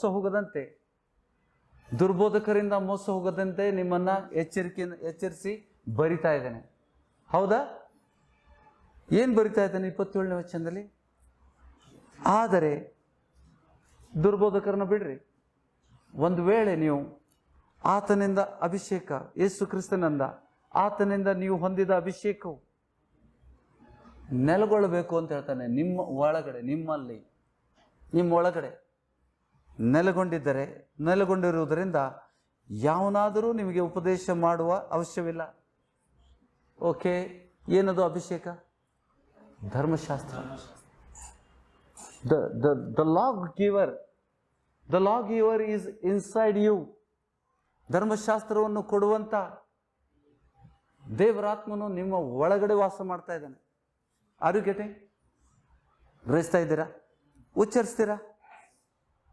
ದೇವರಾತ್ಮನು ನನ್ನಲ್ಲಿ ನೆಲೆಗೊಂಡಾಗ, ಧರ್ಮಶಾಸ್ತ್ರವನ್ನು ಬರೆಸಿದಂಥ ವ್ಯಕ್ತಿ ನನ್ನ ಒಳಗಡೆ ವಾಸ ಮಾಡ್ತಾನೆ. ಎಂಥ ಸೌಭಾಗ್ಯ ಅದು! ಯೋಗ್ಯರ ನಾವು ಅದಕ್ಕೆ? ದೇವರ ಸಂಕಲ್ಪ ಅದು. ನಾವು ಯೋಗ್ಯರ ಅದಕ್ಕೆ? ನಮ್ಮಲ್ಲಿ ಏನಾದರೂ ಅರ್ಹತೆ ಉಂಟಾ? ಧರ್ಮಶಾಸ್ತ್ರವನ್ನೇ ಬರೆಸಿದಂಥ ವ್ಯಕ್ತಿ, ಆ ಬೋಧಕನೇ ನಮ್ಮೊಳಗಡೆ ಬಂದು ವಾಸಿಸುವುದಂದರೆ ದೇವರ ಶ್ರೇಷ್ಠವಾದ ಕೃಪೆ ಅದು ನಮ್ಮ ಮೇಲೆ. ಇದಕ್ಕಿಂತ ದೊಡ್ಡ ಕೃಪೆ ಏನಿಲ್ಲ. ಗ್ರಹಿಸ್ತಾ ಇದ್ದೀರಾ? Is it clear? ವಚನದ ಪ್ರಕಾರ ಇದೇನಾ? ವಚನದಲ್ಲಿ ಹೀಗೆ ಬರೆದಿದೆಯಾ? ಅಪೊಸ್ತಲರು ಬರೆದಿಟ್ಟಿದ್ದು. ಇದನ್ನು ಎಂದಾದರೂ ಬೋಧಿಸ್ತಾರ? ಇದನ್ನು ಇಷ್ಟೇ ಗ್ರಹಿಸ್ಕೊಂಡವರು ಬೈಬಲ್ ಕಾಲೇಜ್ಗೆ ಹೋಗಬೇಕು, ಕಲಿಬೇಕು ಅಂತ ತಿಳ್ಕೊತ ವಿಚಾರ ಮಾಡ್ತಾರ? ಕಲಿಬೇಕಾ? ಅಗರ್ ಕೋಯಿ ಬೋಲಾ ನೀವು ಬೈಬಲ್ ಕಾಲೇಜಲ್ಲಿ ಹೋಗಿದ್ದೀರಾ? ಇಲ್ಲ, ಬೈಬಲ್ ಒಳಗಿದೆ. ಬೈಬಲ್ ಕಾಲೇಜ್ ಆಗ್ಬೇಕು. ಬೈಬಲ್ ಬರೆಸಿದಂಥ ವ್ಯಕ್ತಿ ಒಳಗದನಪ್ಪ. ನಿಮ್ಮೊಳಗಿಲ್ಲೇನೋ? ನಿಮ್ಮೊಳಗಿಲ್ಲೇನೋ? ಏನು ಕೇಳ್ತೀರಿ? ಏಕ್ ಮಜಾಕ್ ನೈ, ಸಚ್ ಹೇ. ಲಜ್ಜಾಸ್ಪದ ಹಂಗೆ ಹೇಳೋದು. ದೇವರಾತ್ಮನನ್ನು ಹೊರಗಡೆ ಇಟ್ಟು, ಕ್ರಿಸ್ತನ ಆತ್ಮನ ಹೊರಗಡೆ ಇಟ್ಟು ನಾನು ಕ್ರಿಸ್ತನವನು ಅಂತ ಹೇಳ್ಕೊಳ್ಳೋದು ಲಜ್ಜಾಸ್ಪದ. ದೇವರು ಹೊಸ ಒಡಂಬಡಿಕೆ ನೆರವೇರಬೇಕು ನಮ್ಮಲ್ಲಿ. ಎಲ್ಲಕ್ಕಿಂತ ನಾವೇನು ಕೇಳಬೇಕು? ದೇವರು ಹೊಸ ಒಡಂಬಡಿಕೆ ನಿನ್ನಲ್ಲಿ ನೆಲೆಗೊಂಡಿದೆಯಾ? ನಿನ್ನಲ್ಲಿ ನೆರವೇರಿದೆಯಾ? ಸಮಯ ನೋಡಿದರೆ ನಾವು ದೇವರಾತ್ಮ ಹೊಂದ್ಕೋಬೇಕಾಗಿತ್ತು. ನನಗೆ ಗೊತ್ತಿಲ್ಲ ಎಷ್ಟು ಜನ ಹೊತ್ಕೊಂಡಿದ್ದೀರಿ, ನಿಜವಾಗಲೂ ನಂಗೆ ಗೊತ್ತಿಲ್ಲ. ಕೆಲವೊಬ್ಬರು ಪ್ರಯಾಸ ಪಡ್ತಾ ಇದ್ದೀರಿ, ಪವಿತ್ರಾತ್ಮನ ಹೊಂದ್ಕೊಳ್ಳುವಂಥ ಹತ್ತಿರ ಬಂದಿದ್ದೀರಿ. ಹತ್ತಿರ ಬಂದಾಗ ಮತ್ತೆ ಸ್ವಲ್ಪ ಸೈತಾನ ಹೇಳ್ಕೊಂಡು ಹೋದ, ಮತ್ತೆ ಬರ್ತೀರಿ. ನಂಗೆ ಗೊತ್ತುಂಟು, ನನಗೆ ಚೆನ್ನಾಗಿ ಗೊತ್ತುಂಟು. ದೇವರು ನನಗೆ ಎಲ್ಲವನ್ನು ತಿಳಿಸ್ತಾನೆ. ಸೇವಕರಿಗೆ ತಿಳಿಸೋದಲ್ಲ, ಸಭೆಯನ್ನು ಪರಿಪಾಲಿಸುವಂಥ ದೇವರು ತಿಳಿಸೋದಲ್ವಾ? ತಿಳಿಸ್ತಾನೆ ಇಲ್ಲ. ಬಾಗಿಲಿಂದ ಬರದೆ ಮತ್ತೆಲ್ಲೇಂದ್ರು ಹತ್ತಿ ಬರೋನು ಕಳ್ಳನು, ಸುಳ್ಕೊಳ್ಳೋನು, ಚೋರೆ, ಡಾಕು. ಸುಳ್ಕೊಳ್ಳೋನಂದ್ರೆ ಡಾಕೂನೇ ಅಲ್ವಾ? ಬಾಗಿಲಿಂದ ಬರದೇ ಇರೋನು ಸುಳ್ಕೊಳ್ತಾನೆ. ನಿಮ್ಮ ಆತ್ಮಿಕ ಜೀವನವನ್ನು ತಪ್ಪಿಸ್ತಾನೆ. ಏನು ಕದೀತಾನೆ? ನಿಮ್ಮ ಆತ್ಮಿಕ ಜೀವನವನ್ನು ಕದೀತಾನೆ. ನರ್ಕದ ಮಾರ್ಗದಲ್ಲಿ ಒಯ್ತಾನೆ ನಿಮ್ಮನ್ನು. ಮನುಷ್ಯರನ್ನು ನಂಬೇಡ್ರಿ, ನನ್ನನ್ನು ಹಿಡ್ದೆ ಹೇಳ್ತಾ ಇದ್ದಾನೆ. ದೇವರ ವಾಕ್ಯಗಳನ್ನು ನಂಬ್ರಿ. ದೇವ್ರ ವಾಕ್ಯ ಹೆಂಗಿದೆ ಹಾಗೆ ನಡ್ಕೊಳ್ರಿ. ಯಾವ ದಿವಸ ನಾನು ದೇವ್ರ ವಾಕ್ಯ ಬಿಟ್ಟು ನಿಮ್ಮನ್ನು ಬೋಧಿಸ್ತೇನೆ, ಆ ದಿವಸ ಸಭೆಯನ್ನು ಬಿಟ್ಟು ಹೋಗುವಂಥ ಸಮಯ. जिस दिन इस वचन के बिना मैं सिखाना शुरू करता हूं, समझो सभा छोड़कर जाने की समय आ गए. ಹೇಗೆ ಗುರುತಿಸ್ತೀರಿ ಸಭೆಯನ್ನು? ದೇವರು ಸೈತಾನ ಹೋರಾಡ್ತಾನೆ. ಆತ್ಮಿಕ ಮನುಷ್ಯನು ಟೆನ್ಷನ್ ಮಾಡ್ಕೋದಲ್ಲ. ಕ್ಯಾ ढूंढता है? ದೇವರು ಕೊಟ್ಟಂಥ ಸರ್ವ ಆಯುಧಗಳು ನೆನಪಿಗೆ ಬರ್ತಾವ ಅವನಿಗೆ. ನಾವು ನೆನಪಿಗೆ ಬರ್ತೇವೆ, ನಾವು ಪ್ರಾರ್ಥನೆ ಮಾಡ್ಲಿಕ್ಕೆ ಶುರು ಮಾಡ್ತೇವೆ, ಉಪವಾಸ ಪ್ರಾರ್ಥನೆ ಮಾಡ್ತೇವೆ, ಸೈತಾನನ ಸಾಮರ್ಥ್ಯಗಳನ್ನು ಮುರಿತೇವೆ. ನಾವು ಸಭೆಯಾಗಿ ಶಪಿಸಿದಾಗ ಮುರಿಯೋದಲ್ವಾ? ಹೋರಾಡ್ತಾ ಇದ್ದಾನ ಸಭೆಯಲ್ಲಿ? ಸೈತಾನ ಹೋರಾಡ್ತಾನ? ಹೇಳಿದಾನ ಯೇಸು ಸ್ವಾಮಿ, ಈ ಬಂಡೆಯ ಮೇಲೆ ನನ್ನ ಸಭೆಯನ್ನು ಕಟ್ತೇನೆ, ಪಾತಾಳದ ಶಕ್ತಿಗಳನ್ನು ಅದನ್ನು ಜಯಿಸೋದಿಲ್ಲ. ಅಂದರೆ ಹೋರಾಡ್ತವೆ, ಜಯಿಸೋದಿಲ್ಲ. ಹೋರಾಡೋದಿಲ್ಲ ಅಂತ ಹೇಳಿಲ್ಲ ಯೇಸು ಸ್ವಾಮಿ, ಜಯಿಸೋದಿಲ್ಲ ಅಂತ ಹೇಳಿದ್ದಾನೆ. उसका अर्थ क्या है? युद्ध चलेगा, सभा के खिलाफ युद्ध चलता है, लेकिन जय नहीं प्राप्त करते, क्योंकि वो उसकी सभा है, प्रभु यीशु की सभा है. प्रभु यीशु की सभा को किस तरह से पहचानना है? ಫಲಗಳನ್ನು, ಸಭೆಗೂ ಫಲ ಬೇಕಲ್ವಾ? ಸಭೆಗೂ ಫಲ ಬೇಕು.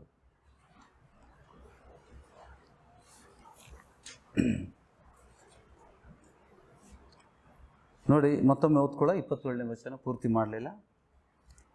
ಆದರೆ ಆತನಿಂದ ಹೊಂದಿದ ಅಭಿಷೇಕವು ನಿಮ್ಮಲ್ಲಿ ನೆಲೆಗೊಂಡಿರುವುದರಿಂದ ಯಾವನಾದರೂ ನಿಮಗೆ ಉಪದೇಶ ಮಾಡುವುದು ಅವಶ್ಯವಿಲ್ಲ.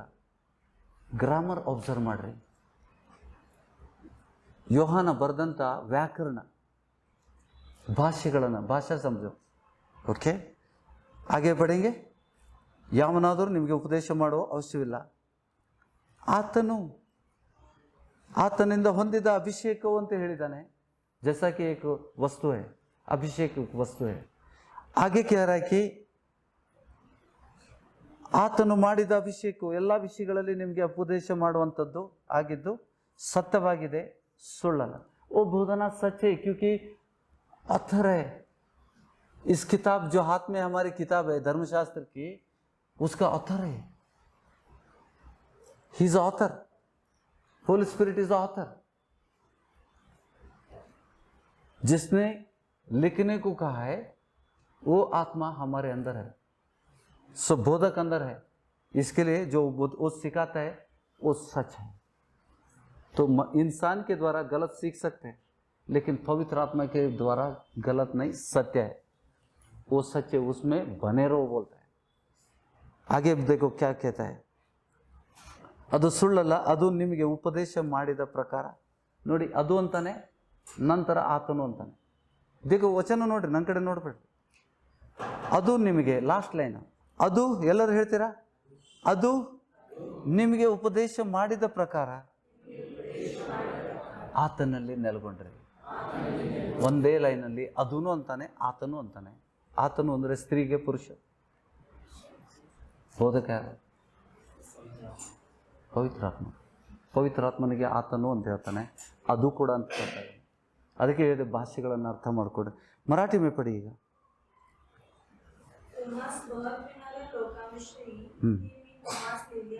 लिहिले आहे. तुम्हाविषयी म्हणावयाचे तर त्याच्याकडून तुमचा जो अभिषेक झाला तो तुम्हामध्ये राहतो, तेव्हा तुम्हाला कोणी शिकविण्याची ನೋಡಿ ಎಷ್ಟು ಸ್ಪಷ್ಟ ಬರೆದಿದೆ. तो तुम्हामध्ये राहतो. तेव्हा तुम्हाला कोणी शिकविण्याची गरज नाही. तेव्हा तुम्हाला शिकवायची गरज, कोणी शिकवायची गरज नाही. त्याचा अभिषेक तो सत्य आहे, खोटा नाही. ಇಲ್ಲಿ ಸಭೆಗೆ ಬರೋ ಅವಶ್ಯಕತೆ ಇಲ್ಲ ನಿಮಗೆ. ದೇವರಾತ್ಮನು ಬಂದಾಗ ನೀವು ಸಭೆಗೆ ಬರ್ಲಿಕ್ಕೆ ಅವಶ್ಯಕತೆ ಇಲ್ಲ. ಬೇರೆಯವ್ರಿಗೆ ಜಾಗ ಮಾಡಿಕೊಡ್ರಿ. ಕೂದಲು ಬೆಳ್ಳು ಆಗೋರಿಗೆ ಸಭೆಗೆ ಇರಬೇಕಾ ನೀವು?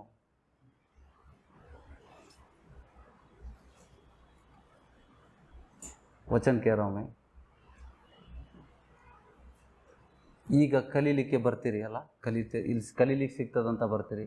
वचन सीखने को मिलता है. अरे जब भी तुम पवित्र आत्मा को प्राप्त करते, तुम्हारे अंदर बसता है, तभी तुमको मनुष्य बोधक की आवश्यकता नहीं है.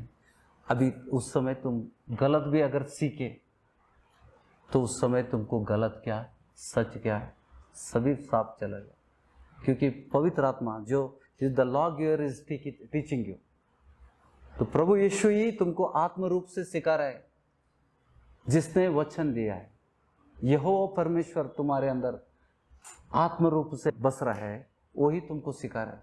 इसके लिए वहाँ पे लिखा है कि कोई किसी को सिखाने की जरूरत नहीं, क्योंकि परमेश्वर अपनी धर्मशास्त्र को तुम्हारे हृदय के अंदर रखता है. और तुम्हारे हृदय के ಪಾಟಿ ಹೃದಯದ ಹಲಿಗೆ ಮೇಲೆ ಆತನು ನಮ್ಮ ಧರ್ಮಶಾಸ್ತ್ರವನ್ನು ಬರೀತಾನೆ.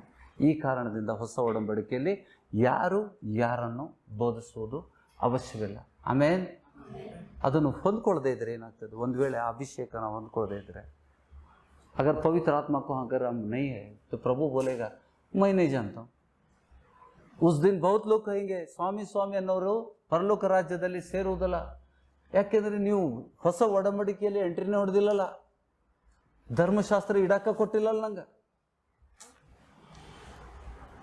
ಧರ್ಮಶಾಸ್ತ್ರವನ್ನು ನಿಮ್ಮಲ್ಲಿ ನಿಮ್ಮ ಹೃದಯದಲ್ಲಿ ಇಡ್ಲಿಕ್ಕೆ ನಾನು ಕೊಡಲೇ ಇಲ್ಲ. ನೀವು ಕೊಡು ಸಮಯದೊಳಗ ಕರೆಂಟ್ ಹೋಗ್ಬಿಡ್ತು.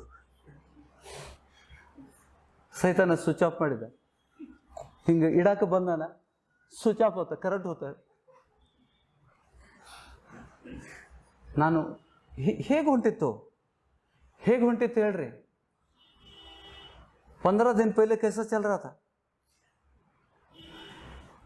ಸೈತಾನ ಹೋರಾಡ್ತಾನ.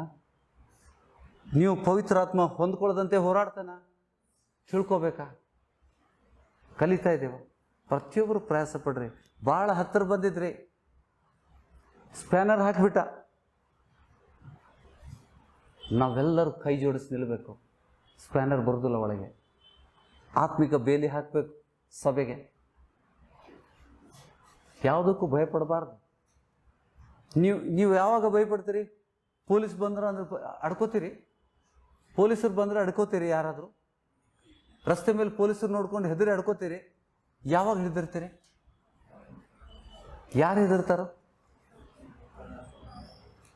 ಕಳ್ಳರು, ಪಿಕ್ ಪಾಕೆಟ್ ಮಾಡೋರು, ಕ್ರಿಮಿನಲ್ಸು ಪೊಲೀಸರಿಗೆ ಹೆದರ್ತಾರೆ. ಇನ್ನು ಎಲ್ಲರಿಗೂ ಯೂನಿಫಾರ್ಮ್ ಹಾಕ್ಯಾನ ಅಷ್ಟೇ, ನಮ್ಮಂತೆ ಮನುಷ್ಯ ಅವನು. ತಪ್ಪು ಮಾಡಿದಾಗ ನೀನು ಹೆದರ್ತಿದ್ದಿ, ತಪ್ಪು ಮಾಡದೇ ಇದ್ದಾಗ ಯಾಕೆ ಹೆದರ್ಬೇಕಾ? ಮನುಷ್ಯರಿಗೆ ಹೆದರಲೇಬಾರ್ದು, ದೇವ್ರಿಗೆ ಮಾತ್ರ ಹೆದರಬೇಕು. ಯಾಕಂದರೆ ಶಿಕ್ಷೆ ಮಾಡ್ತಾನೆ. ನೀವು ತಪ್ಪು ಮಾಡಿದಾಗ ದೇವ್ರು ನಿಮ್ಗೆ ಶಿಕ್ಷೆ ಮಾಡ್ತಾನೆ. ಮಾಡದೇ ಇರ್ತಾನೆ. ಮೊಯ್ಯಿಗೆ ಮೊಯ್ ತೀರಿಸುವುದು ನನ್ನ ಕೆಲಸ. ಜೀವ ಸ್ವರೂಪನಾದ ದೇವರ ಕೈಯಲ್ಲಿ ಸಿಕ್ಕಿ ಹಾಕಿಕೊಳ್ಳೋದು ಭಯಂಕರವಾದದ್ದು. ದೇವ್ರಿಗೆ ಬಿಟ್ಬಿಡ್ರಿ, ಮುಯಿ ತೀರಿಸೋದು ದೇವ್ರಿಗೆ ಬಿಡ್ರಿ ಅಂತ ಹೇಳ್ತಾನೆ. ಮಾತಾಡ್ಬಾರ್ದು. ನಮ್ಮ ಕೆಲಸ ಅಲ್ಲ ಅದು. ಏನು ಹೇಳ್ಬೇಕು ನೆಕ್ಸ್ಟ್ ಟೈಮ್? ಮುಯಿ ತೀರಿಸೋದು ನನ್ನ ಕೆಲಸ ಅಲ್ಲ, ದೇವ್ರಿಗೆ ಒಪ್ಪಿಸ್ಕೊಟ್ಬಿಟ್ರಿ. ನಿಮ್ಮ ಚಿಂತೆ ಭಾರಗಳನ್ನು ಯಾರ ಮೇಲೆ? ನಿಮ್ಮ ಮೇಲೆ ತಗೋ ಅಂತ ಹೇಳ್ಯಾನ ಅಥವಾ ದೇವ್ರ ಮೇಲೆ ನೀವು ಹೊತ್ಕೊಂಡ್ರೆ ಏನಾಗ್ತದೆ? ನಮ್ಮ ಚಿಂತೆ ಭಾರಗಳನ್ನು ಕರ್ತನ ಮೇಲೆ ಹಾಕಿರಿ, ಆತನು ನಿಮಗೋಸ್ಕರ ಚಿಂತಿಸೋದಲ್ಲ. ತಪ್ಪ ಆಲೋಚಿಸ್ತಾನೆ. ದೇವ್ರು ಯಾಕೆ ಚಿಂತೆ ಮಾಡ್ತಾನೆ? ಚಿಂತಾಮಣಿ ಎಲ್ಲವನು ನಾವು ಚಿಂತೆ ಮಾಡಿ, ನಾವು ಇಲ್ಲದ್ದು ಸಲ್ಲದ್ದು ಹಣಿ ಮೇಲೆ ನೆರಿಗೆ ಬಿದ್ದುಬಿಟ್ಟವು. ನಾವು ಚಿಂತೆ ಮಾಡಿ ಚಿಂತೆ ಮಾಡಬೇಡ್ರಿ. ನೀವು ನೀತಿವಂತರಾಗಿ ನಡೆದಾಗ ನಿಮ್ಗೆ ಏನು ಹೆದರಿಕೆ ಇಲ್ಲ. ಯಾವ ಪೊಲೀಸರಿಗೂ ಹೆದರಬೇಕಾಗಿಲ್ಲ, ಯಾವ ಮನುಷ್ಯನಿಗೆ ನೀವು ಹೆದರಬೇಕಾಗಿಲ್ಲ. ನ್ಯಾಯ ತೀರ್ಪು ಮಾಡುವಂಥ, ನಮ್ಮನ್ನು ಹಗಲು ರಾತ್ರಿ ಕಾಯುವಂಥ ಆ ದೇವರು ನಮ್ಮನ್ನು ಕಾಯ್ತಾ ಇರ್ತಾನೆ. ಆತನೇ ನಮ್ಮನ್ನು ನೀತಿವಂತನಾಗಿ. ಹೌದಾ? ಯಾವುದಕ್ಕೂ ನೀವು ಭಯಪಡೋ ಅವಶ್ಯಕತೆ ಇಲ್ಲ. ನಾನು ಇದೇ ಕಲಿಸೋದಿಲ್ಲ. Don't care. ಮನುಷ್ಯರಿಗೆ ನೀವು ಮೆಚ್ಚಿಸುವುದು ಅವಶ್ಯಕತೆ ಇಲ್ಲ. ಅಲ್ಲಿ ವಚನದಲ್ಲಿ ಕೂಡ ಇದೆ, ನೀನು ಮನುಷ್ಯರನ್ನು ಮೆಚ್ಚಿಸುವುದಾದರೆ ದೇವರಿಗೆ ವೈದ್ಯ ಅಲ್ಲ. ಸಮಾಜಕ್ಕೆ ಭಯಪಡಬೇಕಾ? ದೇವರ ವಾಕ್ಯಗಳನ್ನು ಉಲ್ಲಂಘಿಸಲಿಕ್ಕೆ ಭಯಪಡುವಂತ ಹೇಳ್ತಾನೆ. 3 ಜನಕ್ಕೆ ಮಾತ್ರ ದೇವರು ಸಿಗೋದು. जो परमेश्वर की आज्ञा को उल्लंघन करने के लिए डरता है उसको प्रभु मिलता है. ನಾನು ಕೇಳ್ತಾ ಇದ್ರೆ ಐಸಾಯ 66 ಪೈಲ ವಚನ. ದೇವರು 3 ಜನಕ್ಕೆ ಮಾತ್ರ ಸಿಗ್ತಾನೆ. ದೀನರು, ಚಿಕ್ಕ ಮಕ್ಕಳಂತ. जो छोटे बच्चे के माफिक बनता है ना उसको दीन बोलता है. ದೀನರು, ದೇವರ ವಾಕ್ಯವನ್ನು ಭಯಪಡೋದು ಮತ್ತು ಮನ ಮುರಿದು ಕಂಗಾಲಾಗಿರ್ತಾರೆ. ಸಬ್ ದರ್ವಾಜೆ ಬಂದ್ ಹೋತೆ ಅಂತ ಮನುಷ್ಯ ಮುರಿದಿರ್ತಾರೆ. ಸಿಸ್ಟರ್ ಮನೆ ಬಂದ್ರಲ್ಲ, ಮನ ಮುರಿದಿತ್ತು ಅವ್ರದ್ದು. ದೇವ್ರು ಸಿಗ್ತಾನ ಅವ್ರಿಗೆ? ದೇವ್ರ ದೃಷ್ಟಿ ಇರ್ತದೆ. ಅನಾಥರಿಗೆ ತಂದೆ, ವಿಧವೆಯರಿಗೆ ಸಹಾಯಕ. ಅನಾಥರಿಗೆ ತಂದೆ, ವಿಧವೆಯರಿಗೆ ಸಹಾಯಕ. ಅನಾಥರಿಗೆ ನಾವು ತಂದೆಯಾಗಿ ನಿಲ್ಲಬೇಕು. ಯಾರಿಗೆ ತಂದೆ ಇಲ್ಲ ಅವ್ರಿಗೆ ನಾವು ತಂದೆಯಾಗಿ ನಿಲ್ಲಬೇಕು. ಹೆಚ್ಚು ವಿಶೇಷವಾಗಿ ಚಿಕ್ಕವ್ರಿಗೆ. ನಾಳೆ ಅರ್ಥ ಆಯ್ತಾ? ಅದು ಕರ್ತವ್ಯ, ದೇವ್ರು ಕೊಟ್ಟಂತ ನಮ್ಗೆ ಆಜ್ಞೆದು. ಯಾರು ನಮ್ಮ ಬಗ್ಗೆ ಏನು ಮಾತಾಡ್ತಾರೆ ಮಾತಾಡ್ಕೊಂಡು ಹೋಗ್ಲಿ. ಏನು ನಾವು ಜಗಳ ಮಾಡಬೇಕಾ? यीशु स्वामी किरचाड़िदना, प्रभु ने बोला है ना, तुम पर झूठे इल्जाम लगाए जाएंगे जो आपने किया नहीं है, धन्य हो, परलोक राज्य निम्मदो ಅಂತ ಹೇಳ್ತಾನೆ. प्रवादियों को भी इसी तरह से किया, मारा भी उनको. मार खाने के लिए ಉಗುಳಿಸ್ಕೊಳ್ಳಿಕ್ಕೋ ಸಿದ್ಧರಾಗಿರ್ಬೇಕು. ನಾ ಎಷ್ಟೋ ಸತಿ ಹೇಳಿದ್ದೇನೆ, ನಿಮ್ಗೆ ಉಗುಳಿದ್ರು ಉಗುಳಿಸ್ಕೊಳ್ರಿ ಅಂತ ಹೇಳ್ತಾನೆ. ಯೇಸು ಸ್ವಾಮಿ ಉಗುಳಿಸ್ಕೊಳ್ಳಿಲ್ವಾ? ಆತನ ಮಕ್ಕಳಾದರೆ ಅದನ್ನು ಸಹಿಸ್ಕೊಳ್ಳಿಕ್ಕೆ ಅಂತ ತಾಳ್ಮೆ ನಮ್ಮಲ್ಲಿ ಇರಬೇಕು. ಬುದ್ಧಿ ಜಗಳ ಮಾಡೋನು ಯೇಸು ಸ್ವಾಮಿ ಜಗಳ ಮಾಡಲಿಲ್ಲ. ಕಿರ್ಚಾಡಿದ್ನ, ಬೈದ್ನ, ಕೂದಲ ಎಳೆದ್ನ, ಕೈಯಾಗ ಚಪ್ಪಲ್ ತೊಗೊಂಡ ಬೈದ್ನ. ನಾವ್ಯಾಕೆ ಮಾಡಬೇಕು? ಆತನ ಮಕ್ಕಳಾದರೆ ನಾವು ಮಾಡಬಾರ್ದು. ಆತನ ಮಕ್ಕಳನ್ಲಿಕ್ಕೆ ನಾವು ಯೋಗ್ಯರಾಗಿ ನಡಿಬೇಕಲ್ಲ, ಕ್ರಿಸ್ತನಂತೆ ಆತನ ಮಾದರಿಯಲ್ಲಿ ನಾವು ಜೀವಿಸಬೇಕು. ಧರ್ಮಶಾಸ್ತ್ರ ಒಳಗಿದೆಯಾ? ನೋಡ್ತಾನೇ ಇಲ್ಲ. ಅದೇ ವಚನಕ್ಕೆ ಸಂಬಂಧದ ವಚನ. ಆತನ ಮುಂದೆ ಧೈರ್ಯವಾಗಿ ನಿಲ್ಲಕ್ಕೆ ಏನು ಬೇಕು? ನಾವು ಹೊಸ ಒಡಂಬಡಿಕೆಯ ಮಕ್ಕಳಾಗಿರ್ಬೇಕು. ಹೊಸ ಒಡಂಬಡಿಕೆಯಲ್ಲಿ ದೇವ್ರು ನೋಡಿದಂಥ ಆ ಧರ್ಮಶಾಸ್ತ್ರ ನಮ್ಮ ಅಂತರಂಗದಲ್ಲಿ ಇದೆಯಾ? ದೇವ್ರು ನೋಡೋದೇನು? ನನಗೆ ಎಂಟ್ರಿನೂ ಕೊಟ್ಟಿಲ್ಲ ಮಕ್ಕಳ ಅಂದಾಗ ಅದಕ್ಕೆ ಹೇಳ್ತಾನೆ ಅಲ್ಲಿ, ಸ್ವಾಮಿ ನಿನ್ನ ಹೆಸರಲ್ಲಿ ದೇವ್ ಬಿಡಿಸಿವಿ ಒಳಗೆ ಅಂತರಂಗದಲ್ಲಿ ಇಲ್ಲಲ್ಲೋ ಮಾರಾಯ. ಧರ್ಮಶಾಸ್ತ್ರ ಬ್ಲ್ಯಾಂಕ್ ಆಗಿಬಿಟ್ಟಿದ್ದಲ್ಲಿ, ಇಲ್ಲಲ್ಲ, ಖಾಲಿ ಐತಿ. ನನ್ನ ಕೈಯಾಗೈತಿ. ನಾ ಇಡಬೇಕಂತ ಎಷ್ಟು ಸತಿ ಪ್ರಯತ್ನ ಮಾಡಿದ್ದೆ, ಇಡಾಕ ಕೊಟ್ಟಿಲ್ಲ. ಸೈತಾನ ಬಂದು ಕರೆಂಟ್ ತೆಗೆದು ಹೋಗೋ, ನೀನು ಇಡಬೇಕಾ? ನೀನು ಇಡಬೇಕಂತಾಗ ಕರೆಂಟ್ ತೆಗೆದು ಬಿಡೋ, ನಿಂದು ಆಫ್ ಮಾಡಿಬಿಡ್ತಿದ್ದ, ಫ್ಯೂಸ ಹಾರಿಸ್ತಿದ್ದ. ಈ ವಿಷಯಗಳನ್ನು ಅಲ್ಲ, ನಾಚಿಕೆ ಸೀರಿಯಸ್ ಮ್ಯಾಟ್ರ್ ಇದು. ನಾವೆಲ್ಲರೂ ಇದಕ್ಕೆ ಪ್ರಯಾಸ ಮಾಡಬೇಕು ಪ್ರಾಮಾಣಿಕವಾಗಿ. ಯಾರ್ದು ಮಾತು ಏನು ಕೇಳಬೇಡ. ನಾನು ಹಿಂದೆ ಕೂಡ ಹೇಳಿದ್ದೆ, ಮೀಟಿಂಗ್ಗಳು ಮಾಡಬೇಡ್ರಿ. ಮೀಟಿಂಗ್ ಭಾಳ ಕೆಟ್ಟು ಸೈತಾನನ ಪ್ಲೇಗ್ರೌಂಡ್ ಅದು. ಸೈತಾನ್ ಕ ಪ್ಲೇಗ್ರೌಂಡ್ ಇವು. ಮಾತಾಡಬೇಡ್ರಿ ಅಂತ ಹೇಳುತ್ತಿಲ್ಲ ನೀವು. ಪ್ರೀತಿಯಿಂದ ಬಾಡ್ರಿ, ಪ್ರೀತಿಯಿಂದ ಬಾಡ್ರಿ. ದೇವ್ರ ವಾಕ್ಯಗಳನ್ನು ಹಂಚ್ಕೊಳ್ರಿ, ಬಲಪಡಿಸ್ರಿ. ಬಲಹೀನರನ್ನು ಯಾವನಾದರೂ ಹಿಂಜಾರು ಹೋಗ್ತಾ ಇದ್ದಾನೆ ಸಭೆಯಲ್ಲಿ, ಅವನ ಬಳಿಗೆ ಹೋಗಿ ಸಮಾಧಾನ ಹೇಳಿ. ಬೇಡೋ ಮಾರಾಯ, ತಪ್ಪು ಮಾರ್ಗ ಹೋಗಬೇಡ, ಯೇಸು ಸ್ವಾಮಿ ಬರೋಕೆ ಆ ಥರ ಕರ್ಕೊಂಬರ್ರಿ. ಅವ್ರನ್ನ ಕರ್ಕೊಂಬರ್ಲಿಕ್ಕೆ ಆಗೋದಿಲ್ಲ. ಅದು ದೇವರ ಕಾರ್ಯ, ದೇವರ ವಚನದಲ್ಲಿದೆ. ಅವನ ಬಹುಪಾಪಗಳನ್ನು ಮುಚ್ಚುವನು ಅಂತ. ಯಾಕೋಬನ ಪತ್ರಿಕೆ 5ನೇ ಅಧ್ಯಾಯ ಕೊನೆ ವಚನದಲ್ಲಿ ನಾವು ಓದುವ. ಇದು ನೋಡ್ಕೊರಿ, ಧೈರ್ಯದಿಂದ ಯೇಸು ಸ್ವಾಮಿ ಮುಂದೆ ನಿಲ್ಲಿಕ್ಕೆ ಏನು ಬೇಕು? ಯೇಸು ಸ್ವಾಮಿ ಬರ್ತಾ ಇದ್ದಾನೆ ಅಂದರೆ ಧೈರ್ಯದಿಂದ ನಿಲ್ಲಿಗೆ ಏನು ಬೇಕು? ಧರ್ಮಶಾಸ್ತ್ರ ಒಳಗೆ ಬೇಕು, ಹೊರಗಲ್ಲ. ಅದಕ್ಕೆ ಯೇಸು ಸ್ವಾಮಿ ಅಲ್ಲಿ ಹೇಳಿದ್ದಾನೆ, ನಿನ್ನ ಗುರುತು ಕಾಣೆನು. ಯಾಕೆಂದರೆ ದೇವ್ರು ಗೊತ್ತುಂಟ, ನೋಡ್ತಾನ ದೇವರು. ಆತನ ಧರ್ಮಶಾಸ್ತ್ರ ನಿನ್ನ ಹೃದಯದ ಹಲಿಗೆ ಮೇಲೆ ಬರೀಲಿಕ್ಕೆ ಕೊಡಲೇ ಇಲ್ಲಲ್ಲ.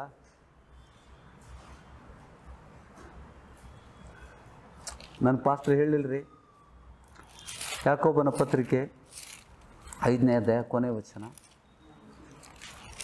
ಅಲ್ಲ, 19-20 19ರಿಂದ ಓದು. ನನ್ನ ಸಹೋದರರೇ, ನಿಮ್ಮಲ್ಲಿ ಒಬ್ಬನು ಸತ್ಯ ಮಾರ್ಗದಿಂದ ತಪ್ಪಿ ಹೋಗಿರಲಾಗಿ ಮತ್ತೊಬ್ಬನು ಅವನನ್ನು ಸನ್ಮಾರ್ಗಕ್ಕೆ ತಂದರೆ, ಒಬ್ಬ ಪಾಪಿಯನ್ನು ತಪ್ಪಾದ ಮಾರ್ಗದಿಂದ ತಿರುಗಿಸಿದವನು ಅವನ ಪ್ರಾಣವನ್ನೇ ಮರಣಕ್ಕೆ ತಪ್ಪಿಸಿ ಬಹುಪಾಪಗಳನ್ನು ಮುಚ್ಚಿದವನಾದನೆಂದು ತಿಳಿದುಕೊಳ್ಳ್ರಿ.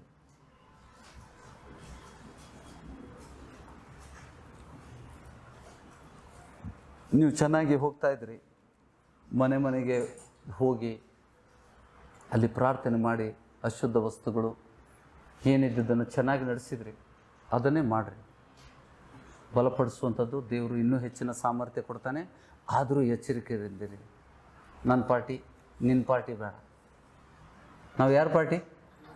ಯೇಸು ಸ್ವಾಮಿ ಪಾರ್ಟಿಗೆ ಬರ್ರಿ. ಎಲ್ಲರೂ ಒಂದೇ ಪಾರ್ಟಿಯಲ್ಲಿರುವ. ನಾವು ಇಲ್ಲಿ ಲೋಕದಲ್ಲಿ ಪಾರ್ಟಿ ಮಾಡಿಕೊಂಡ್ರೆ ಯೇಸು ಸ್ವಾಮಿ ಹೇಳ್ತಾನೆ, ಈ ಯಾರ ಪಾರ್ಟಿ ನೀನು? ನನ್ನ ಪಾರ್ಟಿನ ಅಥವಾ ಬೇರೆ ಪಾರ್ಟಿ ಮಾಡ್ಕೊಂಡಿದ್ದೆ? ಅವು ನನ್ನ ಕಿವಿಗೆ ಬಿದ್ದಿದ್ದನ್ನೇ ಮಾತಾಡ್ತಾ ಇದ್ದೆ. ನನಗೆ ಬ್ಯಾಡ್ ಅಂದರೂ ಕಿವಿಗೆ ಬೀಳ್ತಾವೆ. ನನಗೆ ಗೊತ್ತಿಲ್ಲ ಹೆಂಗೆ ಬರ್ತಾವೆ ಅಂತೇಳಿ. ನಿಜವಾಗ್ಲೂ ನಾನು ಅದರಿಂದ ಹೋಗೋದೇ ಇಲ್ಲ. ಇವತ್ತು ಬೆಳಿಗ್ಗೆ 6 ಗಂಟೆಯಿಂದ ನಾನು ಶುರು ಮಾಡಿದ್ದಕ್ಕೆ ನಮ್ಮ ಬ್ರದರ್ ಮಧ್ಯದಲ್ಲಿದ್ದಾರೆ. ಬ್ರದರ್ ನನ್ನ ಪಕ್ಕದಲ್ಲೇ ಮರಗ್ತಾರೆ. ಕೇಳಿ ಬ್ರದರ್, ಎಷ್ಟು ಜನ ಬಂದರೂ ಎಷ್ಟು ವಚನ ಕೊಟ್ಟಿವಿ ನಾವು. 3 ಗಂಟೆವರೆಗೆ 3:30 ಊಟ ಆಯಿತು ನಮ್ಮದು. ನನಗೆ ಟೈಮ್ ಹೀಗೆ ಹೋಗ್ತಾ ಇದೆ ಗೊತ್ತೇ ಇಲ್ಲ. ಮಾತಾಡಲಿಕ್ಕೆ ಯಾರಿಗೂ ಎಷ್ಟೋ ಫೋನ್ ಕಾಲ್ ಬರ್ತಾವೆ, ಅಟೆಂಡ್ ಮಾಡ್ತೇನೆ, ವಚನ ಕೊಡ್ತಾ ಇರ್ತೇನೆ. ಇವತ್ತು ಹೊಸ ಆತ್ಮಗಳು ದೇವರು ಕಳಿಸಿರ್ತಾನೆ. ಅವ್ರ ಮನೆಗೆ ದೇವ್ರು ಕಳಿಸಿರ್ತಾನೆ. ಅವ್ರಿಗೆ ಮಾರ್ಗ ಮಾಡಿಕೊಡ್ರಿ. ದೇವರು ನಿಮ್ಗೆ ಆಶೀರ್ವಾದ ಆಗ್ತದೆ. ಹೊಸ ಆತ್ಮಗಳಿಗೆ ವಚನ ಕೊಡಲಿಕ್ಕೆ ನೀವು ಕೊಡ್ರಿ. ಮನೆಗೆ ಬಂದರು, ವಚನ ಕೊಟ್ಟೆ. ಅದರ ನಂತರ ಮತ್ತೆ ಬ್ರದರ್ ಬಂದಿದ್ದರು. ಇವೆಲ್ಲ ವಿಷಯಗಳನ್ನು ನಾವು ತಿಳಿಬೇಕು. ಹೌದಾ? ನಾವು ಹಂಚ್ಕೋಬೇಕು, ಬಲಪಡಿಸ್ಬೇಕು. ಪ್ರತಿಯೊಬ್ಬರನ್ನ ದೇವ್ರ ವಾಕ್ಯ ಹೇಗಿದೆ ಅದರಿಂದ ಮುಂದೆ ಹೋಗಬೇಕು. ಅದೇ ಸಮಯದಲ್ಲಿ ನಮ್ಮ ಆತ್ಮವನ್ನು ಕಾಪಾಡುವುದನ್ನು ಕೂಡ ಕಲಿಬೇಕು. ಇನ್ನೊಬ್ಬರಿಗೆ ಮಾರ್ಗದರ್ಶನ ತೋರಕ್ಕೆ ಹೋಗಿ, ಇನ್ನೊಬ್ಬನಿಗೆ ದಾರಿ ತೋರ್ಸಕ್ಕೆ ಹೋಗಿ ನಾನೇ ಜಾರಿ ಬಿದ್ದರೆ ಹೆಂಗೆ? ನಾಳೆ ಲಜ್ಜೆ ಆಗ್ತದೆ, ನಮಗೆ ನಾಚಿಕೆ ಆಗ್ತದೆ. ಸೊ ಅದಕ್ಕೆ ಸೈತಾನಿಗೆ ನಾನು ಎಷ್ಟೋ ಸತಿ ಹೇಳ್ತೇನೆ, ಇವತ್ತಿಗೆ ರಿಕ್ವೆಸ್ಟ್ ಮಾಡಿ ಹೇಳ್ತೇನೆ, ಮತ್ತೆ ರಿಕ್ವೆಸ್ಟ್ ಮಾಡ್ತೇನೆ. ಕೈ ಮುಗಿದಿಲ್ಲ, ನೀವೆಲ್ಲ ನನಗಿಂತ ಚಿಕ್ಕವರು. ಹೌದಾ? ನಿಮ್ಗೆ ಬೇಜಾರಾಗ್ತದೆ ನಾ ಕೈ ಮುಗಿದ್ರೆ. ಬ್ರದರ್, ಲಾಸ್ಟ್ ಟೈಮ್ ಕೈ ಮುಗಿದಾಗ ಯಾರೋ ಬಂದು ನಂಗೆ ಹೇಳಿದ್ರು, ಬ್ರದರ್ ಹಂಗೆ ಮಾಡಬೇಡ್ರಿ, ನೀವು ಕೈ ಮುಗಿಬಾರ್ದು, ನಾವು ಸರಿಯಾಗಿ ನಡ್ಕೋತೇವೆ. ಸರಿಯಾಗಿ ನಡ್ಕೋರಿ. ಯಾಕಂದ್ರೆ ನಿಮ್ಮ ಆತ್ಮರಕ್ಷಣೆ, ನನ್ನ ಆತ್ಮರಕ್ಷಣೆ ನಾನು ಮಾಡ್ಕೋಬೇಕು, ನಾನು ಹೋರಾಡ್ತೇನೆ. ನಿಮ್ಮ ಆತ್ಮರಕ್ಷಣೆಗೆ ನೀವು ಹೋರಾಡಬೇಕು. ಹೌದಾ? ನಿತ್ಯ ಜೀವ ನಾವು ಕಳ್ಕೊಳ್ಳೇಬಾರ್ದು. ನೋಡಿ ವಚನ ಓದುವ. ನನ್ನ ಸಹೋದರರೇ, ನಿಮ್ಮಲ್ಲಿ ಒಬ್ಬನು ಸತ್ಯ ಮಾರ್ಗದಿಂದ ತಪ್ಪಿ ಹೋಗಿರಲಾಗಿ ಮತ್ತೊಬ್ಬನು ಅವನನ್ನು ಸನ್ಮಾರ್ಗಕ್ಕೆ ತಂದರೆ, ಒಬ್ಬ ಪಾಪಿಯನ್ನು ತಪ್ಪಾದ ಮಾರ್ಗದಿಂದ ತಿರುಗಿಸಿದವನು ಅವನ ಪ್ರಾಣವನ್ನು ಮರಣಕ್ಕೆ ತಪ್ಪಿಸಿ ಬಹು ಪಾಪಗಳಿಂದ ಮುಚ್ಚಿದವನಾದನೆಂದು ತಿಳಿದುಕೊಳ್ಳ್ರಿ. ನರಕದ ಬಾಗಲದಿಂದ ಎಳ್ಕೊಂಡು ಬರ್ಬೇಕು ನಾವು. ಎಲ್ಲಿ ನರ್ಕೊಂಡಿ ಬಾ ಅಂತ ಹೇಳ್ಬಿಟ್ಟು ಮಾತಾಡೋ ಟೈಮ್ ಇದೆ. ಆಮೇಲೆ ಯೇಸು ಸ್ವಾಮಿ ಬಂದು ಹೋದ್ಮೇಲೆ ಟ್ರೈ ಮಾಡಬೇಕಾಗಿತ್ತು ಅವತ್ತು.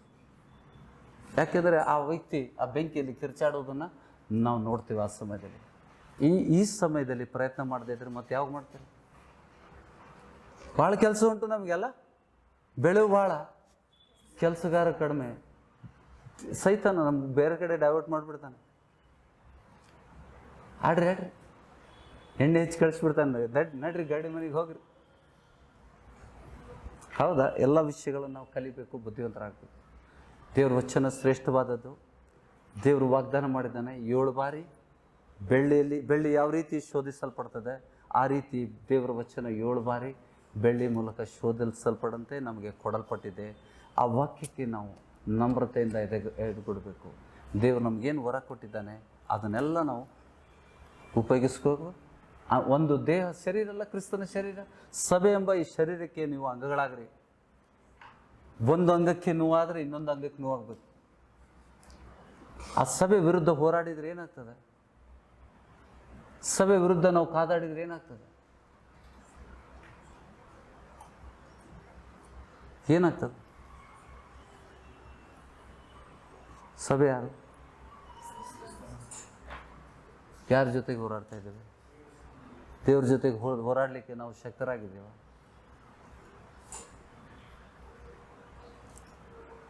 ನ್ಯಾಯ ತೀರ್ಪು ಮಾಡೋದು ದೇವ್ರ ಕೆಲಸ. ನಾವು ಆ ಅಧಿಕಾರ ತಗೋಬಾರ್ದು. ಸ್ವಾಮಿ ನ್ಯಾಯ ತೀರ್ಪು ಮಾಡಬೇಡ ಅಂತ ಹೇಳಿದ್ದಾನೆ. ಹೌದಾ? ದೇವ್ರ ಶಿಕ್ಷೆ ಕೊಡ್ತಾನ? ಸಭೆಯಲ್ಲಿ ತಪ್ಪು ಮಾಡಿದರೆ ಶಿಕ್ಷೆ ಕೊಡ್ತಾನ? ಯಾರಿಗಾದ್ರೂ ಬಿಡ್ತಾನ? ತನ್ನ ಸೇವಕ ಅಂತ ಬಿಡ್ತಾನ? ಬೋಧಕರಿಗೆ ಕಠಿಣ ಶಿಕ್ಷೆ ಇದೆ. ನಿಮ್ಗಿಂತ ಕಠಿಣ ಶಿಕ್ಷೆ ಇರ್ತದೆ ಬೋಧಕರಿಗೆ. ಆ ಕೆಲಸ ದೇವ್ರು ಬಿಟ್ಬಿಡ್ಬೇಕು. ಆಮೇಲೆ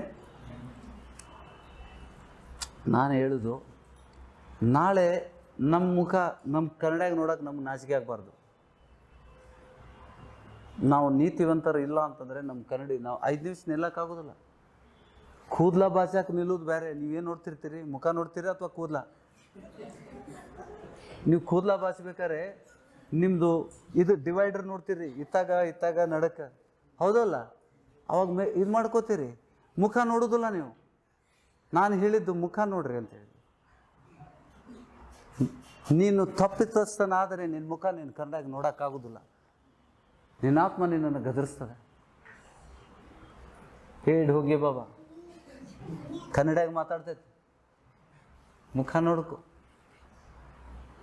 ಬೇರೆಯವ್ರಿಗೆ ಬೋಧಿಸ್ತಿದ್ದಿ, ನೀ ಹೆಂಗೆ ನಡ್ಕೋತಾ ಇದ್ದೀ ಅಂತ ಗದರಿಸ್ತದೆ ಕನ್ನಡಿ. ಅದು ಕನ್ನಡಿಯಲ್ಲಿ ನೋಡ್ಲಿಕ್ಕೆ ಆಗೋದಿಲ್ಲ. ನಿಂಗೆ 5 ನಿಮಿಷ ನೋಡೋಕ್ಕಾಗೋದಿಲ್ಲ, ಓಡೋಗ್ಬಿಡ್ತೀವಿ. ಅಲ್ಲಿಂದ ಅಷ್ಟೇ ಕೂದಲ ಮಾಡ್ಕೊಂಡು ಟುಸ್ ಹೊಡ್ಕೊಂಡು ಬಂದ್ಬಿಡ್ತೀವಿ. ಹೌದಾ? ಆ ರೀತಿ ಮಾಡಿ ನಿಲ್ಲಕ್ಕಾಗೋದಿಲ್ಲ. ಕನ್ನಡಿ ಮುಂದೆ ನಿಲ್ಲಕ್ಕಾಗೋದಿಲ್ಲ. ನಿಜವಾಗಲೂ ದೇವ್ರ ವಾಕ್ಯ ನಿಮ್ಗೆ ಸಿಕ್ಕಾಗ ಆ ವಾಕ್ಯಗಳು ನಮ್ಮನ್ನು ಗದರಿಸ್ಬೇಕು.